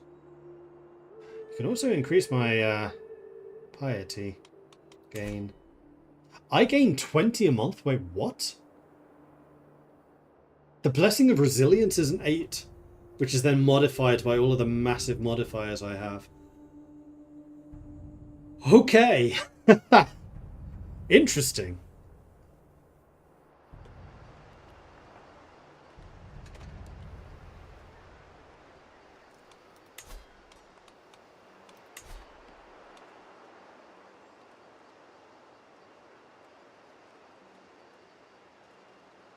Yeah, I don't think I have any other ways to make money quickly. So let's go and see how we can help here. Oh, shit. Awakening. It is nightfall, and a man is hard at work when you arrive at the cereal field south of Schwalenberg. He appears to be flattening crops at a rapid pace, using a large flat piece of wood and heavy stones. I frown as I watch the man performing his labour, then inquire as to exactly what he is doing. He winces, then starts a long rant about how we all need to wake up and meet our true masters instead of hiding behind false Christian teachings. I take a few steps back in surprise.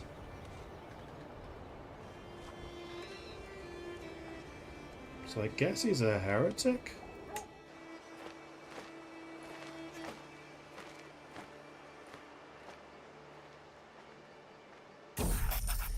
Arbitration. Lines in the maps.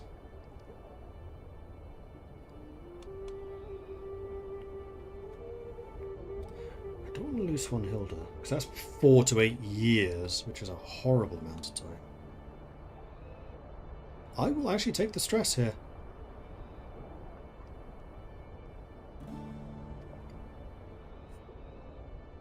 I can solve anything if I set my mind to it. Success! After hours and hours of debate, accusations and the occasional threat, I eventually identify several key indicators on the map. It's likely a forgery and therefore worthless. Oh, certainly, some argue at first, but as evidence continues to pile up, eventually a conspirator cracks under pressure and points the finger at a local magnate as the culprit. A simple arrest later, and Gifhorn is something new to gossip about, whilst the satellite settlements are forced to back down from one another's throats.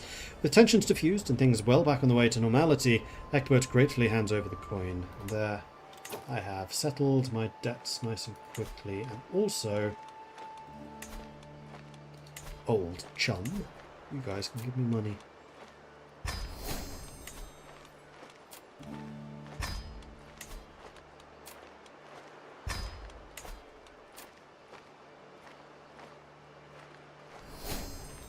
You will refuse, but only just.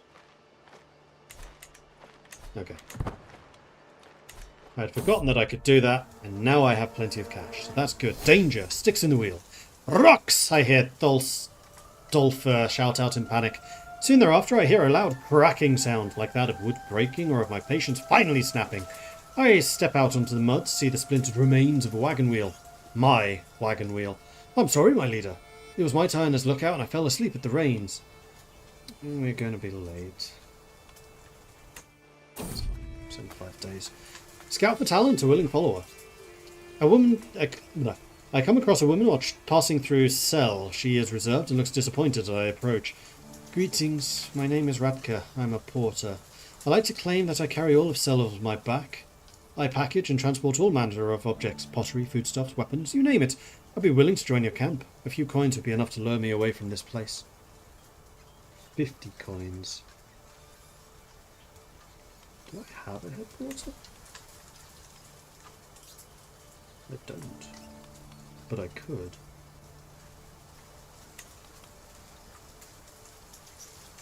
Egilmar would be average at that job. She is also average.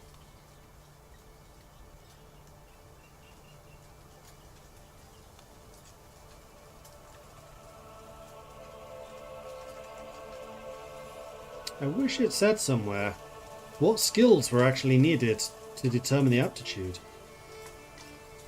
But it doesn't.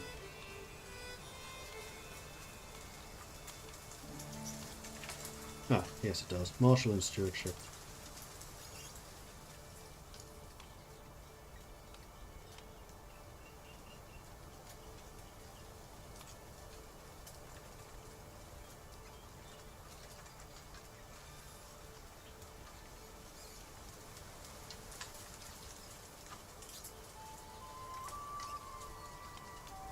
No. Make Egilmar the porter.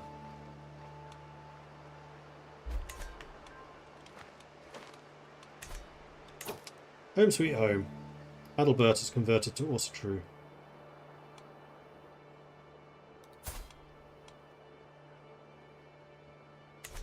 Random person. Support a faction. That is not something I want to do. We don't seem to have any jobs here for anything. Sweden is having a civil war right now.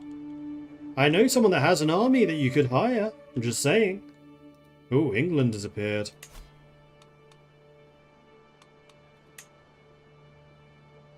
Oh, did the... Yeah, Dudwall died.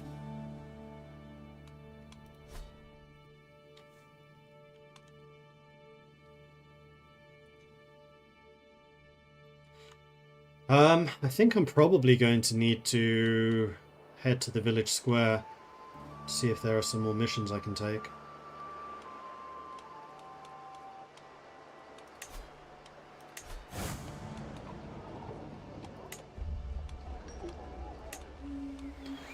Stewardship contracts, criminal contracts, or intrigue contracts. Collaborator, how intriguing. Let's go with stewardship. Not really the ones I wanted. See what we can do about raising a building. Oh, it's this guy again. We do a lot of missions for him. I don't think I want to be scouting for talent. I don't have the money for it. Also, that does speed me up. Off we go!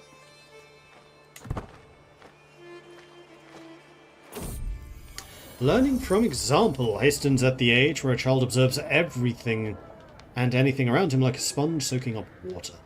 Though present circumstances prevent me from giving him the finest of educations, the young lad seems no less eager to learn for it. Instead of the tutors and books that someone of more fixed wealth might be entitled to, he roams the camp, shadowing my officers and eagerly assisting them in their duties. A little nudge towards someone specific would likely do wonders for focusing his efforts. So Egilmar is the martial prowess blade master, while Hassala is the crazy good diplomat. Probably Egilmar. We are a mercenary company after all. Oh no. 2 diplomacy, 2 martial. 1 martial, 1 stewardship. No, definitely. Go with Hassala. And then a band of 2 passing through a back alley on Voldendorf, a lonely child and his dog sitting there. I can give you some money. Cultural acceptance between Norse and Saxons goes up again. I wonder what the cultural acceptance between us is at this point.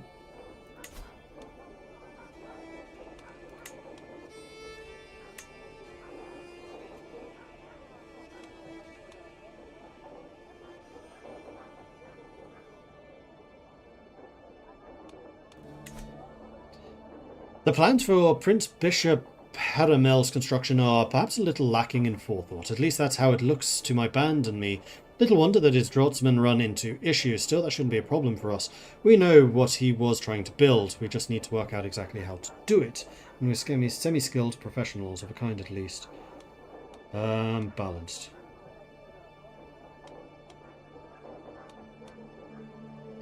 With a -6 start.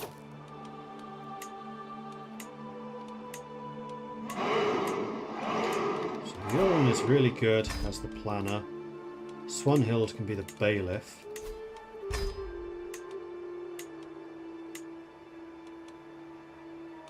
Prayer.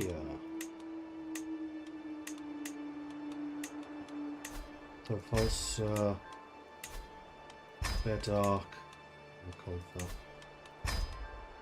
So it's going to take 19 days for each phase.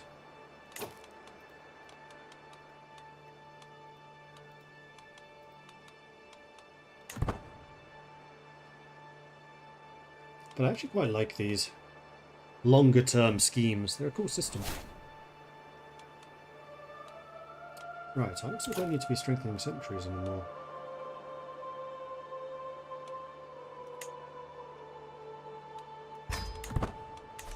Which means that everyone in my group is going to like us more. Wow, my provision limit's really gone up. That's nice.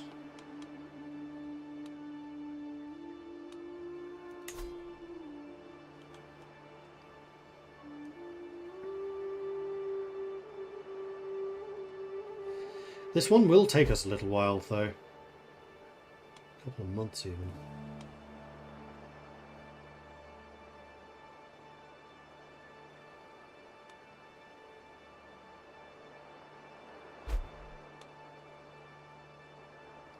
If Erica loses some stress, I could do with losing some stress, too. Should maybe try to get back to the coast to do some fishing. Meanwhile, strength and diversity.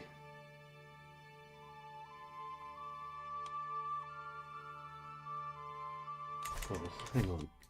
I want to see if this conversion thing actually works. Because if it doesn't, then I don't want strength and diversity. I want wandering missionary.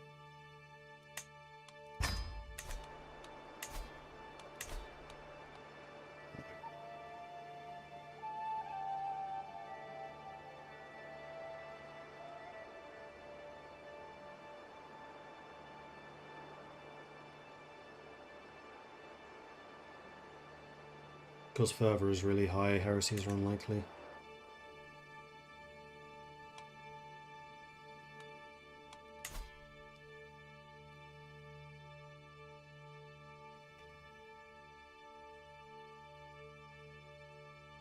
So I think the conversion cost is my converting to somebody else, do something else.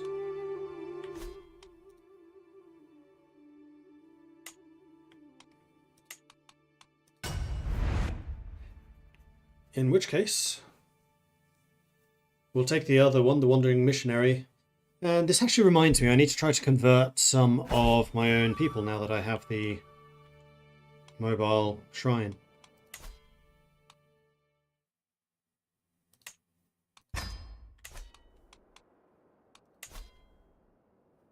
Particularly, I would say my own family, first of all. Oh, we're still building the shrine. Yes, we are. Well, that's alright then.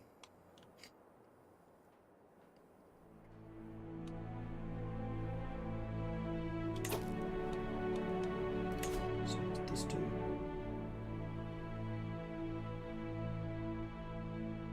Attempt to convert interaction with anyone whose domain your camp is located in. Who needs this? You do. Oh, you have to be cynical. And you consider Asatru evil.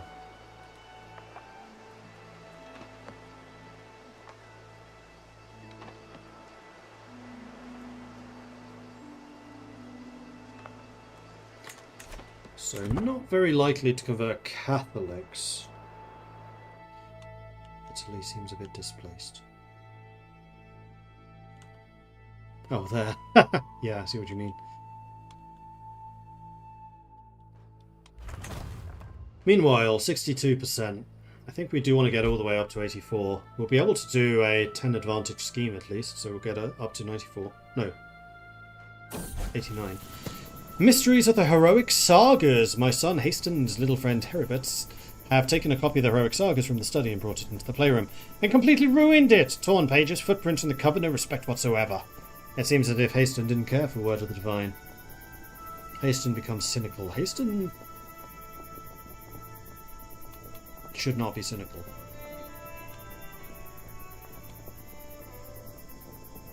To make you humble instead, boy. I'm a zealot after all. Nurture. They say children react more than anyone else to the places they find themselves in. It's fortunate for my son Haston that he finds himself in the company of the most hardy champions, vicious sellswords, and dogged soldiers he's ever been able to gather. A fine environment for a young boy to grow up in, and one where he seems determined to take many lessons to heart. So, 67% chance of increasing his martial, or 20% chance of becoming brave, wrathful, content, callous, or gregarious. I think I want to try to train him. Got him. Yeah, you should. You're already a 12 martial at 9.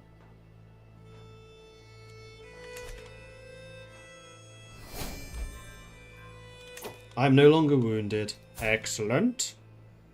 And now I have a prowess of 32.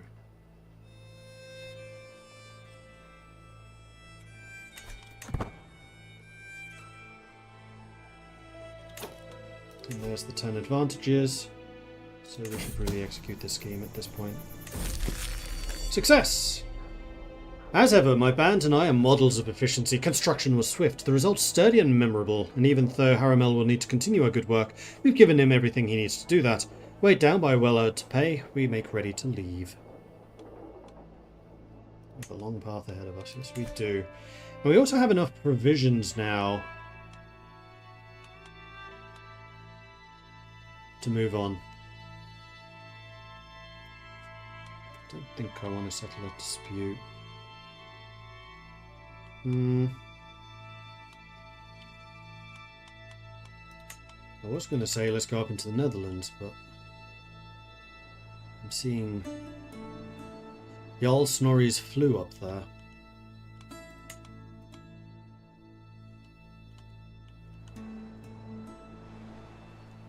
Do I want to continue just trying to convert this region? I think I probably do. We've kind of adopted the Saxon realm. So maybe we go for Osnabrück. We start trying to convert, yeah, the Prince Bisphoric. I think we do that. Nothing like a bit of a challenge, eh?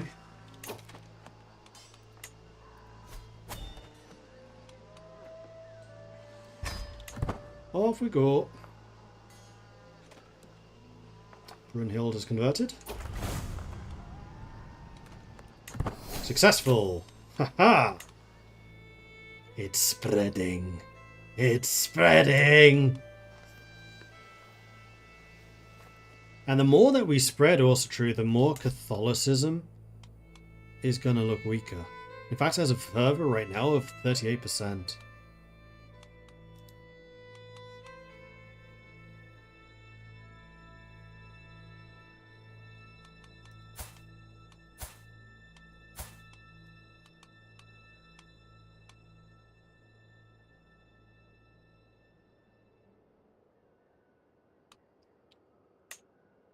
Yeah, I think I just need to keep on trying to convert the people, and hopefully eventually the people will convert the nobles as opposed to vice versa. We'll see how that goes. If nothing else, it will tear this place apart, creating strife, warfare, and you know who benefits from war? Mercenaries!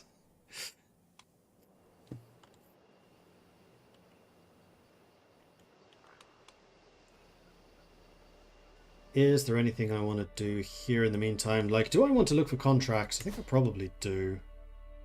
Right, the baggage train is done. And so is that. So now I can start getting you to convert. 92% chance of accepting. Refused! Not available for a long time.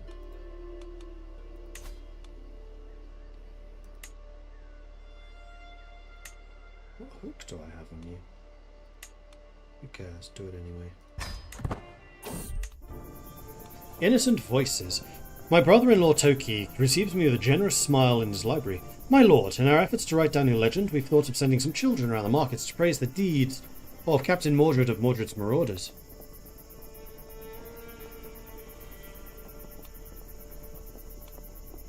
Do it.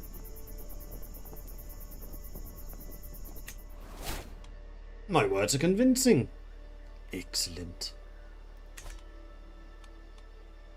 But my stress is certainly climbing.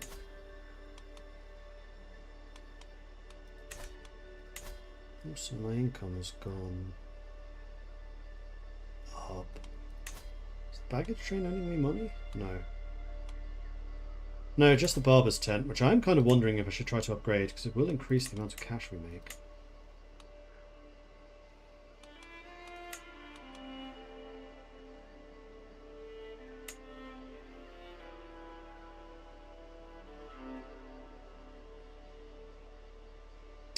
But anyway, I am probably going to need to stop the stream here.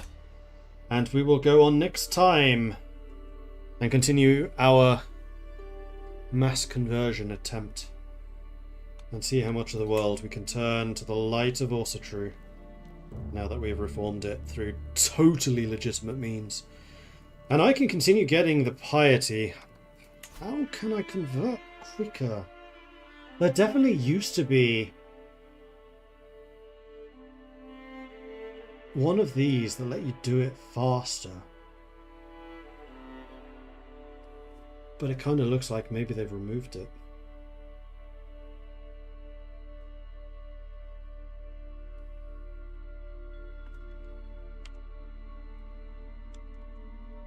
Let's just do a quick search actually before I draw things to a close. TK3 change religion. It's not change religion, it's create new faith.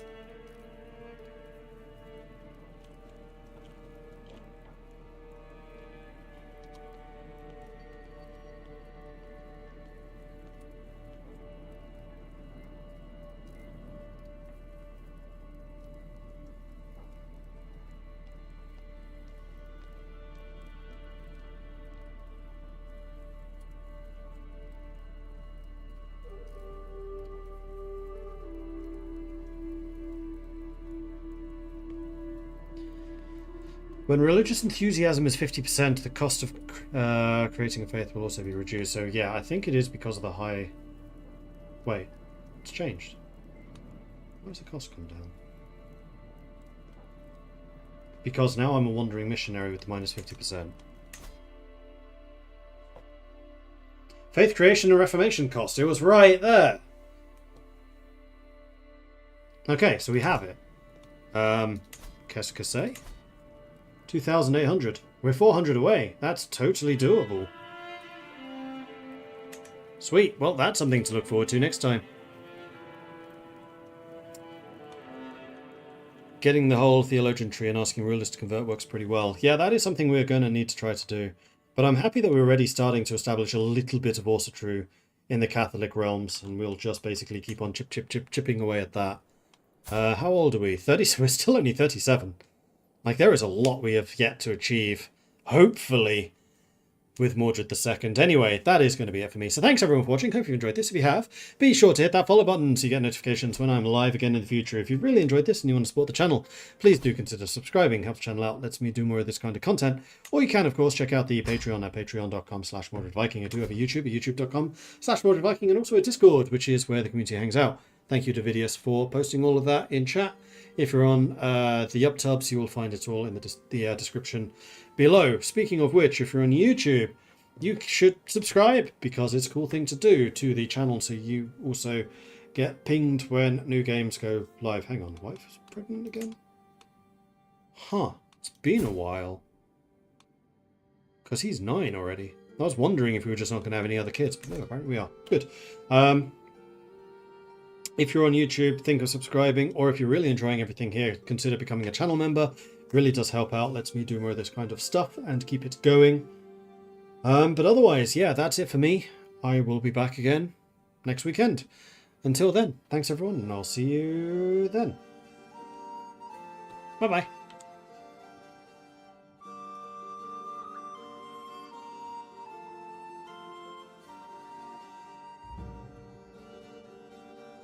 Oh, and also, Hauptmann Geistrüstung. Thank you for the follow. Welcome to the channel.